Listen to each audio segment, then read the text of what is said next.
Bonsoir à tout le monde. Alors, merci d'être venu. C'est vraiment gentil à vous d'être venu ce soir et ça me fait énormément plaisir.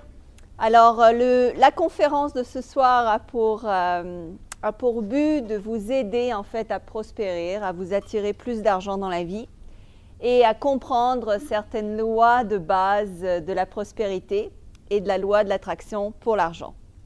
Alors, il y a peut-être des gens ici qui ne me connaissent pas ou moins, donc je vais me présenter quand même pour vous expliquer pourquoi je pense en savoir un peu plus que la moyenne sur les lois de la prospérité.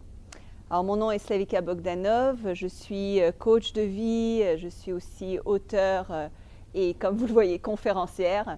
Et je me spécialise surtout sur les lois du succès et sur les lois de l'attraction. J'ai commencé en 2006, en fait, au plus creux du creux, où j'ai compris qu'il devait y avoir une autre façon de vivre que la vie que je menais jusqu'alors, parce que ça m'a amené à des catastrophes financières, émotives, enfin tout a pris le bord, comme on dit, et donc je me suis dit, il faut que je trouve un autre moyen. Et je me suis lancée en fait dans l'étude et la recherche du développement personnel, et je suis tombée, il n'y a pas de hasard, mais je suis tombée sur des livres qui traitaient de la loi de l'attraction, et évidemment sur les lois qui permettent aux gens d'avoir plus de succès et de prospérer. Et je me suis dit, bon, ben, comme je n'ai pas d'autre choix, je vais faire tout ce qui est indiqué dans ces livres et je vais bien voir si ça marche. Et au bout de 18 mois, en fait, je suis passée de la catastrophe financière à un état de ce qu'on appelle la liberté financière. Donc, je n'avais pas vraiment besoin de travailler, ce qui est un état pas mal fabuleux. Donc, j'ai vu, en fait, un grand changement dans ma vie. Et dès que j'ai vu ce changement, bien, j'ai voulu en fait le partager au plus grand nombre de gens. Parce que je me suis dit, si ça marche pour moi, ça doit marcher pour tout le monde en fait.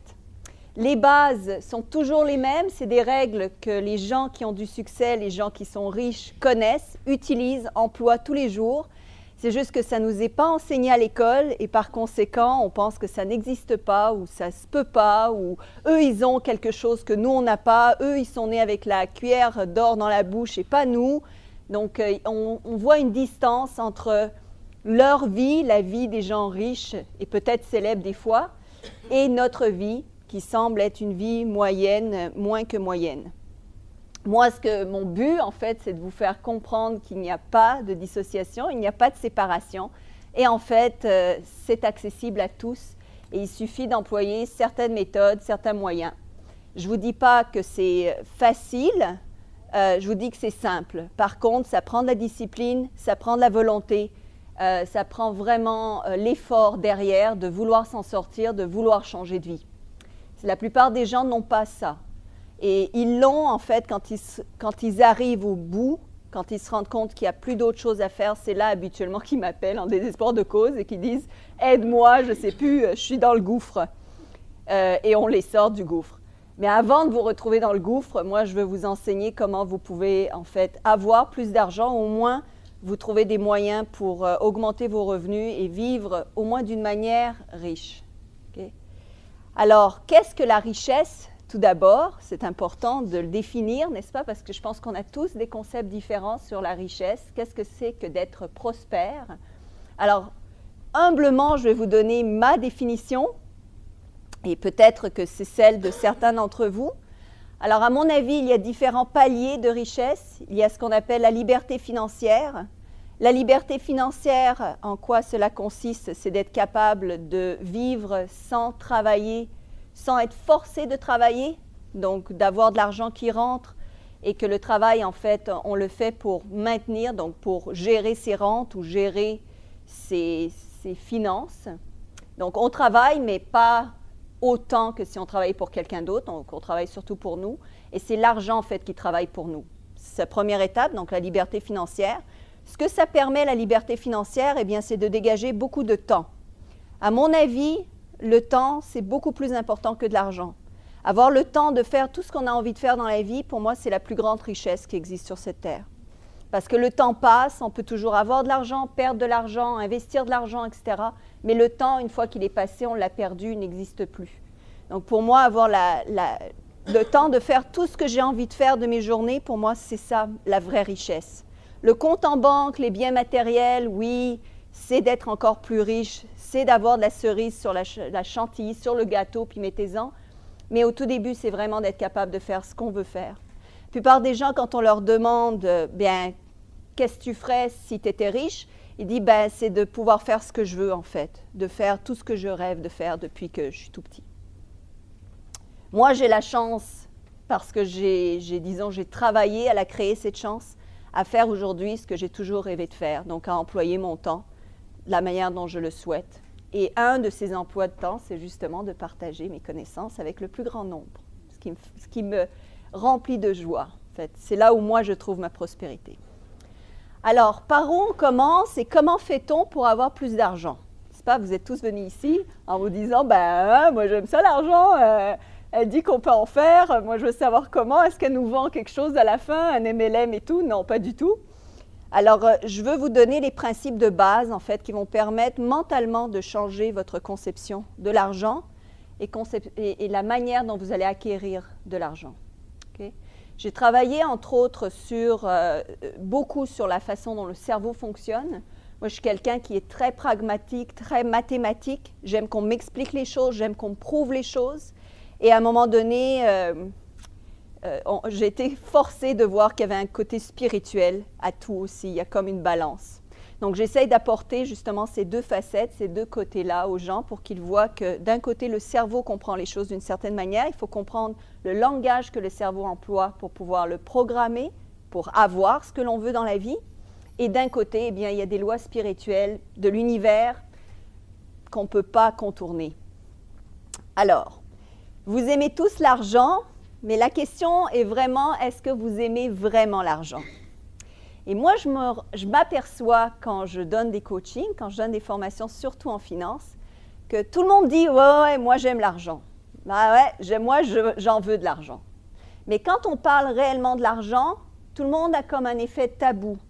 Ah oui, j'aime l'argent, mais les gens riches, c'est des méchants, l'argent ça pue, ben, faut que je travaille fort pour en gagner, parce que sinon je me sens coupable. Oh, regarde-lui, il y a une Jaguar, il a dû la voler.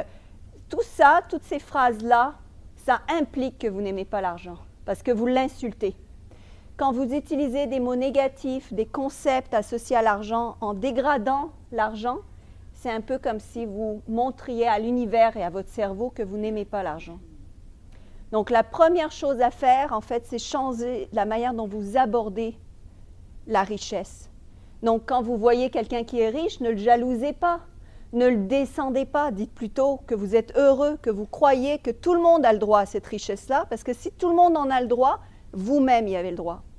Si vous dites, ah ben, si lui, il y a de l'argent, il y en a d'autres qui sont pauvres et tout, il y a un débalancement, un équilibre, ça veut dire que vous retrouvez dans ce déséquilibre. Donc, c'est la première chose, c'est la façon dont vous regardez la richesse. Deuxième grand point important, c'est la manière dont vous traitez votre propre argent. Okay? Alors, moi, on m'a appris ça, j'ai rigolé quand on m'a expliqué ce petit détail insignifiant. Je me dis, ben voyons donc, tellement bête là, si seulement c'est vrai. Eh bien, j'avais à un moment donné un billet de 10 $ que j'ai pris et je l'ai froissé en fait et je l'ai mis dans ma poche. Et c'est un multimillionnaire qui m'a regardé faire et qui m'a dit, mais tu l'aimes pas ton argent? Puis j'ai fait, ben là, oui, j'aime ça l'argent. C'est quoi le problème? Il dit, regarde comment tu le traites. Si on traite mal ce que l'on a, ce que l'on possède déjà, on n'en aura pas plus.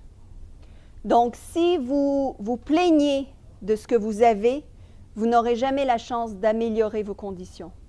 Si vous maltraitez les biens que vous avez déjà, donc pas vous occuper comme il se doit des choses que vous avez parce que vous dites, baf, pourquoi garder ça, pourquoi faire attention à ça, je vais le changer de toute manière à un moment donné, vous aurez peu de chances de le changer pour ce que vous voulez. Donc, occupez bien, vous bien, de ce que vous avez déjà. Alors, je ne dis pas de faire un petit hôtel et puis de mettre vos billets et puis de faire des Hare Krishna devant, c'est pas ça que je dis, mais faites attention à l'argent que vous avez. Rangez-le bien. Vous allez voir, les gens qui ont de l'argent, si vous en connaissez, ils font très attention. Leurs billets sont bien placés, ils gèrent bien même le papier. l'argent papier. Et puis, ils vont faire attention comment ils le dépensent. Ils ne vont pas dépenser sur n'importe quoi. Alors, on dit comment on s'enrichit? Eh bien, une des manières de s'enrichir, qui est facile, c'est de moins dépenser. Et ça, c'est aussi une façon de respecter son argent. Alors, le plus gros concept et la plus grosse difficulté que j'ai avec le plus grand nombre de gens, quand il s'agit de faire plus d'argent, c'est d'abord de regarder ce que l'on a.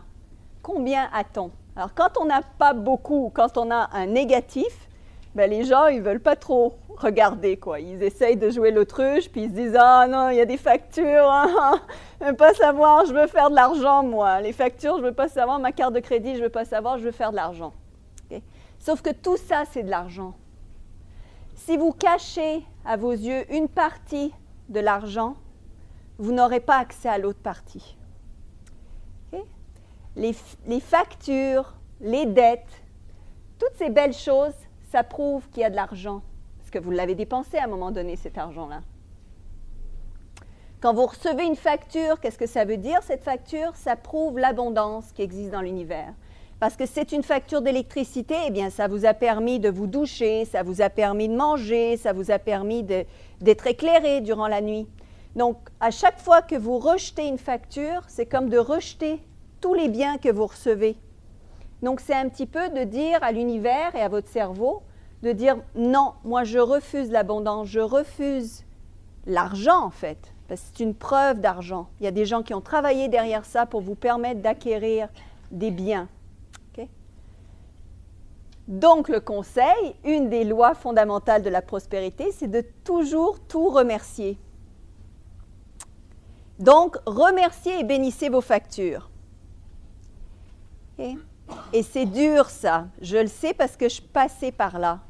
Okay? Je sais. Quand je parle d'argent, c'est parce que moi, j'ai été vraiment creux. Hein? Donc, je comprends la plupart des gens. Je donne un exemple. Je suis en train de coacher une dame qui m'a écrit au plus creux du creux. En fait, elle était sur le point de se suicider. Elle m'a écrit un courriel. Je reçois beaucoup de courriels, évidemment. Et dans son courriel, elle me disait, ben, madame, elle dit, je sais que vous ne lirez pas parce que vous en recevez tellement des courriels. Je sais que probablement vous ne lirez pas le mien, mais vous êtes comme ma dernière chance parce que j'ai tout perdu. Il y a les banques qui m'appellent, ils vont prendre ma maison, je reçois des factures tous les jours, elle dit, j'en peux plus, je ne survis plus. Elle est agent d'immeuble, elle me dit, ça ne se vend pas, il n'y a rien qui fonctionne, ça fait 2 ans que je n'arrive pas à vendre. Elle dit, donc je pense au suicide réellement. Il dit, il y a mes filles, oui, mais il dit, je ne sais pas comment je vais m'en sortir. Donc, je lui ai écrit à cette dame et je lui propose de la coacher. Une chose que je ne fais jamais, je lui propose, ou rarement, je propose de la coacher et qu'elle me paye 6 mois plus tard. Donc, mais je lui dis, il faut absolument que vous fassiez tout ce que je vous dis de faire au niveau de l'argent parce que sinon, moi, je décroche. C'est beaucoup d'énergie que j'investis. Bref, faire une histoire courte, elle se met à suivre mes règles de la prospérité et une de ces règles-là, il y en a énormément, mais une de ces règles, c'était de remercier ses factures. Elle était comme 50 000 € dans la dette, donc à peu près 75 000 $ et elle allait perdre sa maison. Elle recevait des factures sans arrêt, les appels des banques sans arrêt. Et elle a dit non, je vais écouter ce qu'elle dit, je vais me mettre à remercier. Et moi, je lui ai dit même, allez jusqu'à écrire sur chaque facture, merci à l'univers pour l'abondance, je sais que cette facture sera réglée. Je crois dans l'abondance de l'univers. J'arrête de me bloquer moi, de créer une séparation entre moi et l'argent. Et j'accepte que cette facture-là, c'est une preuve qu'il existe de l'argent. Eh bien, pas longtemps après, en fait, maintenant, 2 mois et demi plus tard, je peux vous dire qu'elle va super bien, la femme. En fait, maintenant, c'est devenu comme un modèle de la loi de l'attraction. Mais après 2 semaines, elle me dit, elle va à la poste. Et puis, à chaque fois qu'elle va prendre son courrier, c'est la panique qui l'attrape parce qu'elle dit, « Ah, juste pas une autre facture, je vous en prie. » Et là, quand elle ouvrait la boîte aux lettres, elle a vu c'était un courrier des impôts. Elle dit, là, c'est comme la goutte qui va déborder le vase. Si en plus les impôts viennent, là, elle dit, je suis finie. Elle dit, non, c'est pas grave, je vais remercier la facture, je vais remercier l'enveloppe, je vais remercier l'enveloppe. Puis elle ouvre l'enveloppe, puis c'était en fait le gouvernement qui s'était trompé, qui lui remboursait comme 3 000 $. C'est le premier chèque qu'elle a reçu en utilisant ma méthode. Puis maintenant, elle va très, très bien, je peux vous dire qu'en très peu de temps. Donc, ça a l'air fou de faire ça, OK, mais ça marche. Ça marche parce que ça change la manière dont vous avez, le concept que vous avez face à l'argent. Ça change d'une manière de la loi de l'attraction, puis ça change aussi au niveau du cerveau. Okay, il y a beaucoup de choses que je veux vous dire durant la courte heure et demie qu'on a ensemble. Donc, il y a certains points que je ne peux pas développer, que je ne peux pas aller jusqu'au fond parce que je préfère vous donner beaucoup d'astuces. Mais évidemment, sur mon site web, vous verrez, si vous allez sur attractitude.com, vous trouverez dans mes blogs beaucoup d'autres astuces. Et évidemment, dans mes livres, je vais plus en approfondir. Mais là, je voulais vous donner vraiment le maximum de lois et de principes. Donc, premier principe, faites attention à ce que vous avez, sinon vous allez le perdre. Deuxième principe, remercier, utilisez la gratitude. Troisième principe, c'est la croyance dans l'abondance. Et ça, c'est très difficile encore. Quand on est dans la pénurie, quand on est dans le manque, de croire que l'abondance existe. C'est comme avoir un fossé par lequel il faut passer, et puis on ne sait pas comment faire. Et pourtant, si vous voulez recevoir, vous devez croire que vous pouvez recevoir, qu'il existe assez pour tout le monde. Okay? C'est important parce que si vous croyez dans la pénurie, avec la loi de l'attraction, vous allez vous attirer plus de pénurie. Si vous parlez sans arrêt de vos dettes, de vos problèmes d'argent, de vos manques, de vos factures, vous allez vous attirer plus de factures, plus de manques, plus de dettes, et ça n'en finit pas. Donc, évidemment, changer sa façon de parler, toujours, faire attention à la manière dont vous parlez de votre argent. Donc, ne vous plaignez pas du manque, ça ne sert à rien, de toute façon, ça ne change rien du tout. Vous allez toujours en avoir, donc d'en parler et de le partager avec d'autres et que les autres vous disent « Ah oui, pauvre toi », puis ils en remettent, puis vous vous en remettez, ça ne changera rien à votre vie que de vous en apporter davantage. À la place, pensez à l'abondance. Comment pense-t-on à l'abondance quand on est dans la pénurie? Comment changer et pourquoi changer? C'est très important de changer non seulement pour la loi de l'attraction, parce qu'on sait qu'on attire ce à quoi on pense le plus. Si vous pensez le plus aux dettes, vous allez vous attirer des dettes. C'est immanquable. D'ailleurs, si vous êtes ici aujourd'hui, c'est que vous avez envie d'avoir plus d'argent, donc probablement vous êtes dans une conception de pénurie.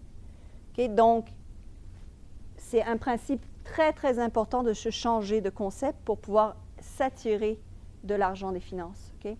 Alors, comment faire? On dit, ben oui, c'est facile à dire, là, mais j'ai quand même mes dettes, j'ai quand même mes factures, je suis quand même dans la... Comment on fait alors? OK. Moi, ce que je vous conseille, c'est de faire un petit jeu, mais de le faire tous les jours. Et le petit jeu consiste à devenir l'enquêteur de l'abondance. Je vous dis, c'est simple, mais ce n'est pas facile. C'est-à-dire que tous les jours, vous allez garder l'œil ouvert sur tout ce qui est autour de vous prouve qu'il y a de l'abondance. Vous voyez une voiture de luxe, c'est une preuve qu'il y a de l'abondance.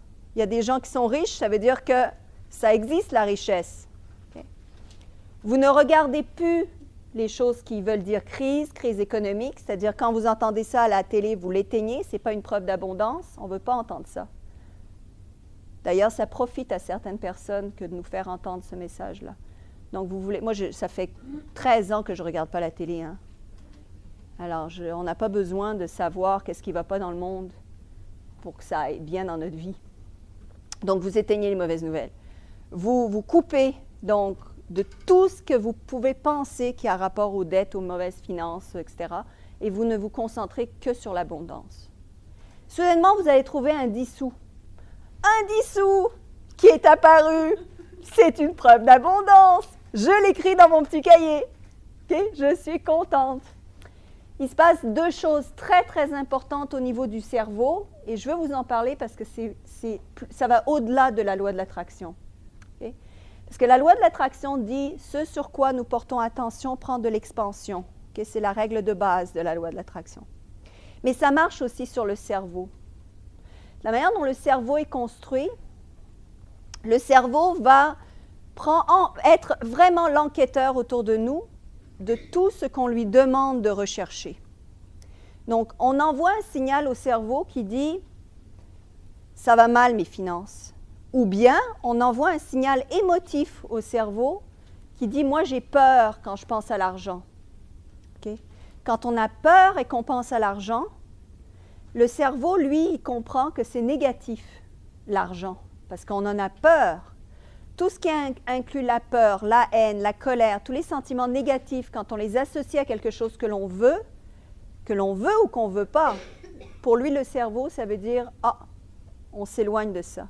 Il faut que je me tienne éloigné parce que c'est danger, c'est un danger, elle a peur de ça.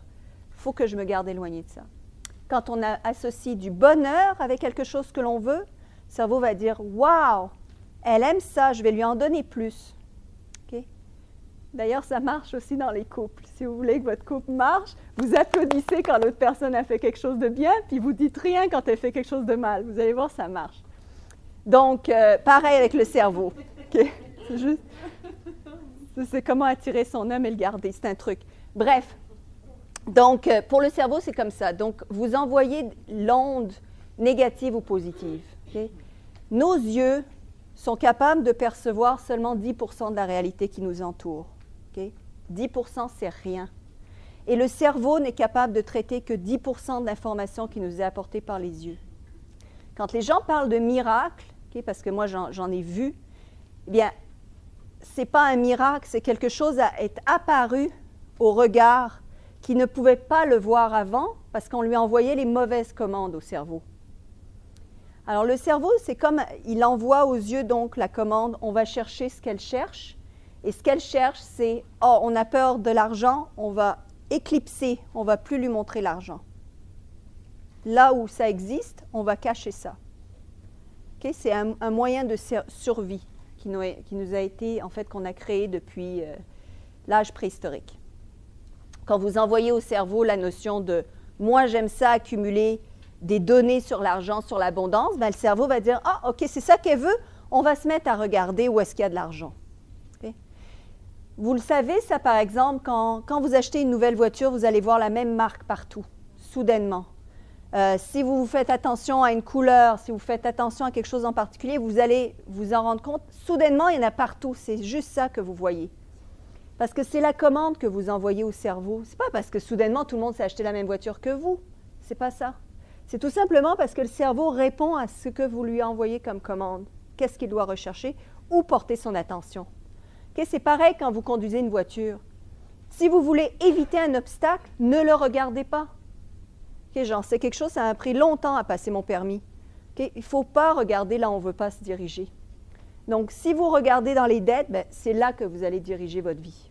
Okay? Donc, vous devez devenir l'enquêteur de l'argent, partout où il y en a. Parce qu'à force, ben, le cerveau va commencer à changer. Puis des fois, c'est radical, des fois, c'est très rapide. Hein? Autant que la rapidité que vous voyez des autos de la même marque que votre auto, autant soudainement, vous pouvez voir de l'abondance. Comment ça va se produire? Soit vous allez effectivement trouver de l'argent, ce qui est tant mieux, là, ou soit vous allez avoir des idées. « Ah, tiens, si je vendais telle affaire dont je ne me sers plus, je me ferais un bon 400 $. Ah, pourquoi je n'appellerais pas la banque puis je ne leur demanderais pas de réduire mon intérêt? Il me semble que je suis capable de faire ça puis j'ai le droit. » Ah, puis d'un coup, il va vous arriver des idées de prospérité, ou des idées de réduire vos dettes, ou des idées de vous sortir des problèmes, ou des idées de faire plus d'argent. Okay? Ou bien, ça va être tout simplement que vous allez entendre dans un corridor quelqu'un qui va parler d'un nouveau moyen de faire de l'argent qui a l'air super positif. Parce que tous vos sens, soudainement, vont être dirigés dans ce que vous cherchez. Ça marche pour tout. Donc, la programmation du cerveau, c'est votre, en fait, elle est dans votre main. C'est à vous de décider comment vous voulez orienter. Alors, ça, c'est un moyen pour croire en l'abondance. De plus, quand vous envoyez des hormones positives au niveau du cerveau, le cerveau est capable d'apprendre beaucoup plus rapidement, de gérer les données beaucoup plus rapidement, de se rappeler des choses beaucoup plus. Et les hormones positives sont créées par la joie, par l'appréciation, par le bonheur.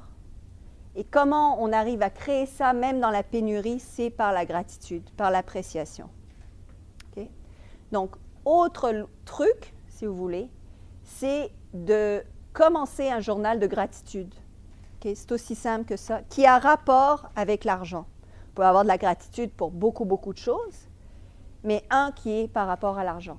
Alors encore là, on va me dire, ben là, je suis dans les dettes, je suis dans le jus, j'ai plein de factures, ça ne marche pas, là, ton truc de gratitude. Moi, je n'ai pas grand-chose que je pourrais remercier à ce moment-là.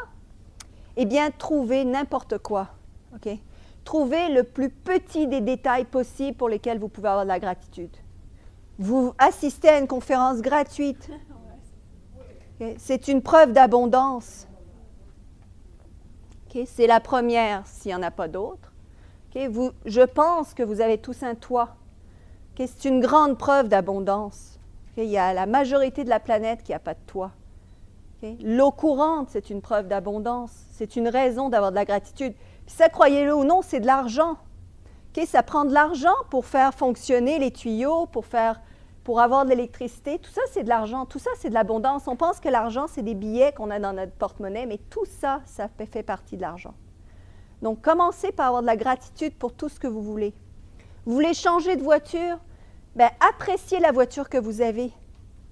Okay? Ayez énormément de gratitude pour la voiture que vous avez. Vous allez voir que soudainement, vous êtes capable d'en changer. Alors, c'est un autre principe, la gratitude. Donc, ayez un journal de gratitude et écrivez tous les soirs. Moi, je recommande soit le matin en se levant, ou les deux, encore mieux, le matin en se levant et le soir en se couchant. Moi, ce que je fais, si vous voulez savoir, dès que j'ouvre mes yeux, mes pieds n'ont pas encore touché le lit, le sol, je fais la liste de tout ce pourquoi j'ai de la gratitude. Des fois, là, c'est très long, là, alors je m'arrête. Je décide de me lever quand même, parce que sinon, je passerai ma journée dans la gratitude. Mais ça commence la journée du bon pied. À la place de commencer sa journée puis se dire oh, « je vais encore aller à un travail que j'aime pas, puis il fait gris, puis je suis sûre que mon patron encore, il va m'ennuyer, puis il va y avoir tel problème. » On commence déjà la journée. On sait où est-ce qu'on dirige son auto. C'est aussi simple que ça. Vous dirigez votre auto dans le mur. Puis quand vous prenez une courbe, parce qu'on prend tous des courbes dans la vie, hein, on a tous pris des courbes. Des fois, le chemin au succès, il n'est pas droit, il prend des courbes. Mais il faut regarder la fin de la courbe si vous ne voulez pas rentrer dans le mur de la courbe. Ça aussi, c'est important. Okay? Donc, quand votre vie prend une courbe, continuez à focaliser sur ce que vous voulez comme éventualité. Donc, la gratitude. Donc, le matin, je me réveille, je n'écris pas, je le dis, je le pense. Puis le soir, tous les soirs, j'écris au moins 10 choses pour lesquelles j'ai de la gratitude. Quand je voulais de l'argent, c'était des choses qui avaient rapport à l'argent. Si vous cherchez un emploi ou vous voulez changer d'emploi, remerciez toutes les choses qui ont rapport à l'emploi que vous désirez avoir ou à l'emploi que vous avez déjà, ou remerciez l'univers qui existe des emplois. Développez cette attitude de gratitude. Évidemment, il y a des gens qui vont écrire ça comme une liste de commissions. Ce n'est pas ça le but. Là. Le but, c'est de le ressentir, d'avoir le ressenti qui va avec, parce que c'est ça qui envoie cette espèce d'hormone au cerveau qui vous permet justement d'augmenter votre attraction et qui, au niveau du cerveau, permet justement d'avoir un bon huilage, si on veut. Le cerveau va mieux réfléchir. Ce qui se passe, c'est que si vous vous endormez avec ça dans la tête, à la place des mauvaises nouvelles qu'on regarde le soir à 10 heures, eh bien, le cerveau, lui, continue à travailler sur la dernière chose que vous lui avez donnée. Donc, si c'est de la gratitude, il va continuer toute la nuit, lui, à vouloir vous en donner plus le lendemain. Donc, vous allez voir que toute votre attitude va changer. De jour en jour, vous allez être de plus en plus mieux en mieux dans votre peau et de plus en plus ouvert à l'abondance de l'univers. Alors, une autre façon de prouver à l'univers et à vous-même, évidemment, que vous croyez dans l'abondance, c'est par la générosité. Alors encore là, je sais que c'est un thème difficile. D'ailleurs, même pour moi, au début, j'ai eu beaucoup de mal avec la générosité. Alors, on veut donner, mais on donne à contre-cœur. C'est comme, ouais, mais je vais lui donner juste $1. Puis, je ne vais pas trop donner parce que là, j'en ai pas. Là. Si je le donne, ça me manque. Puis, moi, j'en ai besoin. Moi, je me suis rendu compte à un moment donné, il y avait quelqu'un qui demandait de l'argent au coin de la rue. Puis, c'était au tout début, quand je n'ai pas encore compris très bien le concept de la générosité. Puis là, j'étais là avec mon $2, puis ça m'embêtait de donner $2. Comme si $2, ça allait changer quelque chose dans ma vie. Là. C'est comme une bouteille d'eau, c'est rien. Mais juste le fait de le donner, ça m'embêtait. C'était comme $2 de moins dans ma poche. C'est $2, c'était rien. Mais on fait ça inconsciemment. Mais plus on fait ça, plus on dit à l'univers qu'on n'a rien. Parce que même 2 $, c'est beaucoup si on s'en départit. C'est comme, je l'aurais pu jamais, je l'ai donné. Ça veut dire qu'il n'y en a plus, qu'on a épuisé. Il y a un puits, puis il y a un fond au puits. C'est pas comme ça que ça marche. Il n'y en a pas de fond. C'est inépuisable l'abondance qu'il y a dans l'univers. Ça, c'est un petit peu comme les arbres qui diraient non, moi je me lâche pas mes feuilles, je lâche pas mes feuilles, je lâche pas mes feuilles, parce que j'aurai plus jamais de feuilles qui vont repousser si je lâche mes feuilles. Ben non, l'arbre il lâche ses feuilles parce qu'il sait que les feuilles qui tombent vont lui permettre de manger et de grandir et d'être encore plus fort. Okay, il y a des traditions religieuses qui poussent les gens à la dîme et qui ont compris en fait que si vous donnez sur 100%, si vous donnez 10%, c'est pas qu'il vous reste 90%. Le 10% que vous donnez se multiplie par 10. Ça, c'est dans la loi universelle du flot de l'univers. Moi, j'ai rencontré des gens qui ont été vraiment dans la dèche. D'ailleurs, c'est une fille en particulier qui m'a réveillée sur le pouvoir du don. Elle était sans abri, elle mangeait à la soupe populaire. Puis avec le peu qu'elle récoltait des gens justement qui lui donnaient dans la rue, elle prenait des cours d'agent d'immeuble. Ça ne marchait pas trop, évidemment, parce que, bon, elle avait beaucoup de choses à régler aussi au niveau personnel pour se rendre. Mais dès qu'elle recevait un peu plus d'argent que ce qu'elle avait besoin, elle donnait tout. Puis elle le donnait avec un vrai acte de générosité. Elle disait, moi, je crois tellement là, je crois tellement dans l'univers que je donne tout, je m'en fiche, je sais que ça va me revenir. Je ne vous dis pas de faire ça, là, mais elle faisait ça. Puis c'est l'année où elle a le plus gagné en tant qu'agent immobilier. Elle est passée dans la rue à 160 000 $ par année. OK? C'est un sur beaucoup d'exemples. Mais c'est la façon dont vous donnez. Alors, il y a des gens qui sont généreux malgré eux. Je vais donner son argent. OK? C'est pas ça du tout. OK? Il faut donner avec le cœur. Si vous ne pouvez pas donner de l'argent, donnez de votre temps, donnez votre attention, donnez votre amour, donnez votre écoute. Soyez généreux de votre personne. Ça va montrer à l'univers que vous croyez que vous allez en recevoir plus. D'accord? La générosité, c'est quelque chose de fondamental. Donc, sur chaque paye que vous recevez, sur chaque argent que vous recevez, prenez une portion définie, donnez-la. D'ailleurs, moi, je fais quelque chose que j'adore. Je rentre, puis chaque fois que je donne, je dis, ça va me revenir en 1000. Je le sais. Je me dis, ça va me revenir en 1000. Puis les gens qui me connaissent depuis très longtemps savent à quel point ma vie financière a augmenté. Donc, quand je vous donne des trucs là, puis c'est des trucs gratuits alors que ça vaut beaucoup d'argent, donc prenez-les en note, utilisez-les. C'est pas pour rien que vous êtes ici en passant, hein? C'est aussi la loi de l'attraction. Okay? Il y a une raison pourquoi vous avez recherché cette information, pourquoi vous en aviez besoin. Il y a peut-être un fossé, puis vous avez juste un pas à faire pour que tout change. Okay? C'est pas pour rien que vous êtes ici. Moi, je le crois, en tout cas, fondamentalement. Et ce temps-là, ça, ce que je fais avec vous, c'est justement mon acte de générosité. J'y crois. Je crois tellement à l'abondance que c'est pour ça que je donne beaucoup de vidéos YouTube, que je donne beaucoup de choses, parce que j'y crois. Et je crois que ça revient, puis je l'ai vu. J'ai vu à quel point ça revient. C'est hallucinant. D'ailleurs, la dame, maintenant, qui va très, très bien au point de vue financier, qui allait se suicider, justement, là, elle a vidé ses placards. Parce que je lui ai dit, là, il est temps que tu fasses de la place pour l'abondance, parce que si vous voulez recevoir de l'abondance, puis que votre appartement est plein de vieilleries, mais que vous les gardez au cas où vous n'avez pas d'argent pour vous acheter quelque chose de neuf, quel signal vous envoyez à l'univers? C'est genre, je garde mes chaussures d'il y a 20 ans, là, parce que ça coûte quand même 50 $ une nouvelle paire de chaussures. Ça envoie quoi, ça, comme message à l'univers? Okay? Donc, si vous ne pouvez pas donner de l'argent, donnez au moins vos vieilleries. Il y a des gens, là, qui donneraient n'importe quoi pour pouvoir s'habiller l'hiver. Et ça fait de la place. Alors, ça, c'est une autre chose. Il faut faire de la place pour ce qu'on veut recevoir. Okay? On disait, dans les vieux écrits, on disait, faites creuser des puits pour recevoir la pluie. Donc, creusez vos puits. Moi, je me suis aperçue, par exemple, que j'avais toute une organisation extraordinaire pour mes factures. J'avais des filières, tout était bien noté, argent pour l'auto, réparation, nanana, tout était inscrit belle. Là. Et puis, pour mes finances, de l'argent que je recevais, 0 filière. Ça, c'était de l'argent que je recevais. C'est juste de l'argent que je reçois. Et là, j'ai commencé à faire des super belles filières. Là, j'ai commencé à faire attention à l'argent que je reçois. Puis j'ai même créé des filières pour de l'argent possible que peut-être je recevrai un jour. Okay? Par exemple, moi, j'avais un rêve fou. Je voulais absolument être exposée comme artiste. Je suis peintre aussi.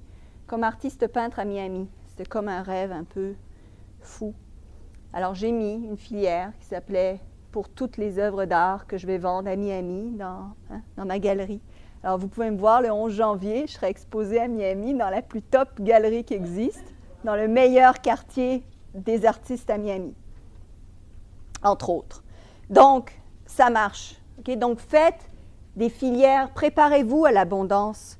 Faites le ménage. Okay? L'univers, il aime ça, les choses ordonnées. Il aime ça savoir où est-ce qu'il va placer son argent.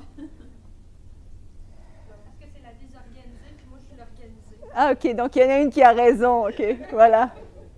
C'est très bien d'être organisé. En plus, ça organise la tête. Organisez votre ordinateur, organisez... D'ailleurs, cette femme-là, qui est fantastique, là, qui a de l'argent maintenant, elle me dit, elle a vidé ses placards, donc elle a donné toutes ses affaires et tout, puis elle me dit, c'est incroyable, mon ordinateur a crashé, mon ordinateur est tombé en panne.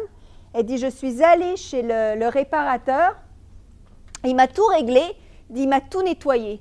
J'ai dit, ben voilà, c'était l'autre étape, c'est que ton ordinateur aussi, il était plein de vieilleries.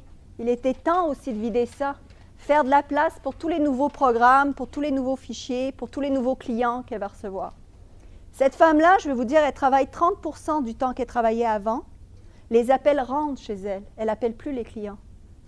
Okay? Ça, on parle de miracle, mais elle en fait des trucs que je lui dis là. Elle est à son affaire. Je lui ai dit, je vais faire une petite photo, ça va être mon élève modèle. Mon élève modèle. Mais ça marche, donc elle a vu que ça marchait. Donc, préparez-vous donc à l'abondance. La prochaine étape que je vous conseille, c'est beaucoup de gens veulent avoir de l'argent, veulent avoir des finances, veulent, mais ils ne savent pas combien. Combien voulez-vous? Okay, c'est ça l'autre tabou. De dire, ben moi, je veux, mais c'est ça que je veux. Ben là, il faut le dire. Puis ça, je le reçois, ça, quand je coach les gens. Mais combien tu veux? Ben non, c'est parce que je ne l'aurais jamais. Ben non, c'est pas ça que la réponse. La réponse, c'est combien? Alors, la réponse, c'est combien vous voulez, sans vous poser la question comment. Parce que nous, les petits êtres humains qu'on est, on pense tout savoir puis connaître toutes les méthodes possibles et imaginables qui existent pour se rendre à nos buts. Puis, si on ne sait pas comment on va se rendre, c'est qu'on ne peut pas se rendre. On est tellement là, intelligent. Okay? Mais en faisant ça, ben, on bloque toutes les possibilités qui existent pour se rendre. Parce que dès qu'on dit encore une fois au cerveau, dès qu'on lui donne une commande, il va faire abstraction de toutes les autres. Quand on dit au cerveau, réfléchis, moi je ne sais pas comment faire. Okay? Réfléchis, il va trouver les réponses. Mais s'il ne sait pas où est-ce qu'il se rend, c'est encore une voiture, vous ne lui dites pas si vous allez à San Francisco ou à Paris, il ne saura pas comment se rendre. Donc il faut trouver le chiffre exact. Vous devez être précis dans votre chiffre, puis précis dans la date à laquelle vous voulez l'obtenir. Puis la date, c'est important. Alors, j'en viens au réalisme. Mais réalisme, je vais dire, c'est un grand mot. Hein? C'est un grand mot. Puis plus on s'amuse avec la loi de l'attraction, plus le côté réaliste n'existe pas. Parce que la réalité, c'est quoi vraiment? C'est une super bonne question. C'est quoi la réalité? Alors, la réalité, elle est basée sur nos croyances de ce qu'on a vu possible jusqu'à présent. Ça, c'est encore notre petit moi qui dit, moi, là, ça a toujours été comme ça, je me sens confortable avec ces difficultés-là, donc voilà les difficultés que je prévois, que je vais me mettre, moi, pour arriver là. C'est ça la réalité. Donc oui, il faut une limite de faisabilité mentale, puis vous allez voir qu'avec le temps, plus vous pratiquez la loi de l'attraction, plus vous devenez fou, plus vous comprenez que la réalité, c'est vraiment ce que vous en faites. Okay? Alors, comment on sait qu'est-ce qui est réaliste? Moi, je vous dis de partir d'une base de 1 à 10. 1 étant absolument pas faisable, 10 super facile, puis trouver quelque chose qui est dans les 6 et 7, qui vous pousse juste un petit peu en dehors de votre zone de confort. Donc, pas trop facile. Alors, trouvez donc le montant que vous voulez, trouvez la date à laquelle vous le voulez, que ce soit réaliste, entre guillemets. Et là, faites le vide de toutes les pensées négatives que vous avez par rapport à ce but-là. Toutes les objections. Pourquoi vous ne l'avez pas atteint aujourd'hui? C'est qu'il y a des raisons, il y a des choses qui vous ont empêché aujourd'hui d'avoir ce montant-là. Donc, faites la liste de toutes les objections et répondez à ces objections-là. Je n'ai pas assez de connaissances, où est-ce que je vais chercher les connaissances? Je n'ai pas assez d'expérience, où est-ce que je vais chercher l'expérience? Je n'ai pas assez de temps, comment je change mon horaire pour avoir du temps? Ça va faire en sorte que je vais perdre des amis. Qu'est-ce qui est plus important dans ma vie? Okay? Toutes les objections. Et je peux vous dire qu'il y en a des objections. Parce que moi, je me suis aperçue, avec les gens que j'ai en coaching, qu'il y a 2 choses que les gens ont le plus peur, les grandes défaites et les grands succès. Parce que les grands succès, ça implique pas mal de choses qu'on voit négatives aussi. Ah, les gens vont être jaloux, puis si j'ai beaucoup d'argent, je vais devoir dire oui à tout le monde à qui il me demande d'en prêter, puis je vais devoir aller à toutes les fêtes qu'on me dit d'aller parce que j'ai de l'argent, puis je vais devoir faire tel voyage parce que tout le monde fait des voyages quand ils ont de l'argent. Moi, je déteste les voyages. Il y a plein de choses négatives qu'on lit avec le fait d'avoir de l'argent. Donc, sortez-les sur papier et répondez à ces choses-là. Ça va éclairer votre chemin. Il n'y aura plus des broussailles que vous ne savez pas d'où elles sortent. Okay? C'est très important. Ensuite, mettez une liste de tous les moyens que vous pensez avoir à votre disposition pour atteindre votre but. Faites encore le vide de votre tête. Comment est-ce que je peux me rendre là? Puis là, vous allez peut-être, une fois que vous avez répondu à vos objections, souvent il y a de la place. C'est comme si on avait vidé la poubelle de son ordinateur. On vide la mémoire. Donc, soudainement, l'ordinateur, le cerveau, a de la place pour réfléchir. Quand il y a trop de fichiers ouverts, votre cerveau ne peut pas réfléchir, il est embourbé. Donc, faites le vide, débarrassez-vous de tous ces fichiers-là. Et donc, écrivez ce que vous pensez devoir faire. Et moi, je sais pertinemment, parce que ça marche avec tout le monde, qu'il y a au moins une action que vous pouvez faire demain ou une action que vous pouvez faire dans la semaine. Il y a au moins un minimum d'actions que vous pouvez faire qui fera en sorte que vous allez vous rendre à ce but-là. Appelez la banque, appelez la carte de crédit, appelez l'emploi que peut-être je n'étais pas sûre que j'allais avoir. Donc, il y a une action que vous pouvez faire, c'est certain. Et faites-la. Ça, c'est la prochaine étape. C'est l'action. Okay? Pas juste rêver dans son monde, il faut agir. Okay? Avoir de l'argent, c'est comme toute autre forme d'énergie. Il faut travailler pour l'avoir. Il faut aussi lâcher prise. Il faut être bien dans sa peau. La plupart des gens n'ont pas, d'ailleurs, c'est une règle, hein, vous avez la réalité présente que vous pensez mériter. Ça, c'est... Donc, si vous êtes mal là où vous êtes, c'est ce que vous avez accepté comme vie. C'est ce que vous pensez mériter. Vous ne pensez pas mériter plus, sinon vous n'accepteriez pas d'être là. Vous auriez déjà plus. Alors, comment on change le mérite? On change de différentes manières. Il y a toute une grande section, pour moi, c'est la section la plus importante dans mon cours d'attractitude, dans mon cours sur la loi d'attraction, qui est sur l'amour-propre, l'estime de soi. Si vous ne changez pas ce que vous pensez de vous, eh bien, vous ne serez pas capable d'avoir plus. Okay? Il y a comme un baromètre que l'on a, un thermomètre mental, qui est ajusté habituellement à ce que l'on pense être capable de recevoir. Dans tout, hein, je vous dis, dans la santé, dans les amours, dans tout. Donc, comment on fait pour changer ça? Bon, il y a plein de méthodes. Je ne vais pas en parler parce que ça va être un cours spécifique sur l'estime de soi et l'amour-propre. Mais ce que je peux vous dire, c'est faites en sorte que vous êtes votre meilleur ami. Puis prenez ces paroles-là pour du cash, si on veut. Là. Prenez ces paroles-là à la lettre. Okay? Moi, je regarde la plupart des gens, quand je leur dis ça, c'est comme « ouais, je suis mon ami, là, on se calme ». Mais quand ils se lèvent le matin, la première chose qu'ils font quand ils se regardent dans le miroir, c'est de se critiquer. Moi, je ne connais pas beaucoup d'amis qui resteraient autour de moi si la première chose que je leur disais, c'est hey, « t'as un bouton puis t'as des grosses fesses ». Au bout de 2-3 jours, je pense que l'amitié aurait pris un coup, quand même. Si je lui disais même pas bonjour, pas de sourire. La première chose que tu fais, c'est... Moi, ça, je l'ai noté. Alors, ça, c'est la première chose, n'est-ce pas? Faites comme si vous êtes votre meilleur ami. Faites attention à vous. Okay? Si dans votre tête, vous n'arrêtez pas de vous critiquer, « Ah, t'es imbécile, ah, t'es stupide, ah, tu n'y arriveras jamais, ah, comment t'as fait pour arriver là? Non, mais j'en reviens pas, non, mais tu t'es vu, non, mais... » Puis encore, tu as encore recommencé, tu t'es dit que tu arrêterais et tu as recommencé. « OK, demain, on arrête. OK, demain, là, tu te promets, t'arrêtes. » Puis là, le lendemain, « Non, mais regarde, tu l'as fait encore, non, mais c'est pas vrai. » Puis alors, arrêtez le discours intellectuel à l'intérieur de vous, qui est celui de votre ennemi. Okay? À chaque fois que vous allez commencer à vous parler comme votre ennemi, rappelez-vous, moi, je veux être mon ami. Un ami, ça s'encourage, ça se dit « let's go, tu vas y arriver ». Okay? C'est ça un ami. Vous n'avez pas besoin de toute façon de ce discours-là intérieur. J'ai jamais eu d'argent, jamais été capable, je finis jamais ce que je commence, j'ai jamais de temps, personne m'aime. Tous ces discours-là, on n'en a pas besoin. Okay? Ça nourrit négativement le cerveau, puis en plus, ça attire, évidemment, la loi de l'attraction. Faites attention à votre logis. Okay? Moi, je vois des gens qui astiquent comme des dingues quand ils reçoivent un inconnu chez eux. Un inconnu! Mais pour eux, c'est le bordel. Mais qui est-ce qui a le plus de valeur? L'inconnu ou soi-même? Ça, c'est le message que vous envoyez à votre cerveau. Un inconnu dans la rue est plus important que toi. Et ça vient souvent des parents, parce que les parents, souvent, traitaient beaucoup mieux les gens autour que ses enfants. Ils disaient, les enfants, je les ai, là, ils savent que je les aime, mais toi, je veux être très lustré devant les inconnus.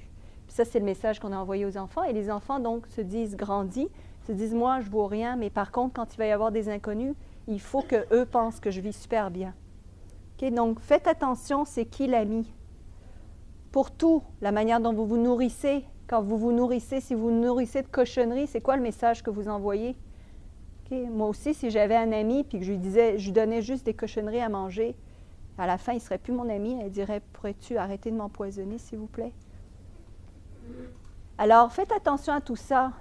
Okay? Soyez votre meilleur ami. Puis je vais vous dire, au niveau de l'univers, moi, j'utilise ce parallèle. L'univers va vous traiter comme vous traitez. Okay? Si vous avez, je vais vous décrire le pire ennemi qu'on peut avoir. Okay? Alors, c'est la personne qui va nous critiquer le matin, qui va nous critiquer toute la journée, qui va nous mentir, qui va dire hey, demain, je te nourris mieux, puis on fait de l'exercice ensemble, je te le promets. Puis là, le lendemain passe, on ne l'a pas fait, le surlendemain passe, on ne l'a pas fait, on a menti tous les jours pendant une semaine. Okay? C'est quelqu'un qui va nous dire ah non, tu n'es jamais capable, tu n'arrives jamais à rien, tu n'es pas bon. C'est le pire ennemi. À force, ce pire ennemi, c'est le bordel à chaque fois qu'on va le voir. Ce pire ennemi-là, à la fin, on n'a pas envie de se tenir avec. Okay? D'ailleurs, ce pire ennemi-là étant ce qui se passe à l'intérieur de vous, là, pour ceux qui n'ont pas compris, bien, c'est pour ça d'ailleurs qu'il y a beaucoup de gens qui vont se lancer dans l'alcoolisme, qui vont se lancer dans les drogues, qui vont se lancer dans le travail extrême, qui vont se lancer dans plein d'activités pour ne pas être avec cette personne-là qu'on n'est pas capable de supporter. Ils vont s'entourer de plein de gens tout le temps, juste pour faire taire cet ennemi avec qui ils habitent. Ils cohabitent dans leur tête, dans leur corps. Puis, si en plus, cette personne-là, arrêtez pas de vous tirer la manche puis dire « Hey, peux-tu me donner de l'argent? Hey, j'ai pas d'argent, donne-moi de l'argent. Hey, j'ai pas d'argent. Encore de l'argent, garde, j'en ai pas assez. » Qu'est-ce que vous feriez? Vous en auriez marre de cette personne-là. Vous voudriez l'éviter, surtout pas lui faire plaisir, surtout pas lui donner ce qu'elle veut. C'est ça qui se passe au niveau de l'univers. Et vous traitez mal ce que vous avez, vous vivez dans des circonstances qui sont négatives, puis là, vous êtes là, puis j'en veux plus, moi, je veux qu'on me donne. Puis l'univers regarde, il dit, mais wow, moi, je vais donner à celui qui est prêt à recevoir. On pense souvent qu'on veut beaucoup, surtout dans l'argent. Mais quand on est sur une mauvaise trajectoire, je peux vous dire que tout ce que l'argent fait, c'est d'accélérer la personne que l'on est déjà. Okay? L'argent ne rend pas les gens mauvais, ne rend pas les gens gentils. L'argent est un accélérateur de ce que vous êtes déjà. Okay? Pour certains, comptez-vous chanceux de ne pas être riche. Chanceux, parce que vous pourriez peut-être être mort demain. parce que vous lanceriez dans plus d'excès ou dans une direction encore pire, conduirez votre auto, parce que ce serait une meilleure auto, encore plus vite, au bord d'un fossé. Donc, ce n'est pas pour rien qu'on est là où on est. Donc, comprenez qu'il y a des raisons pourquoi l'univers bloque des fois le flot financier. Alors, pour quelque chose d'un peu plus... Donc, être son meilleur ami, c'est bien important, n'est-ce pas? Donc, pour quelque chose d'un peu plus rigolo, j'aimerais vous donner d'autres trucs donc, qui vont vous aider à attirer l'argent.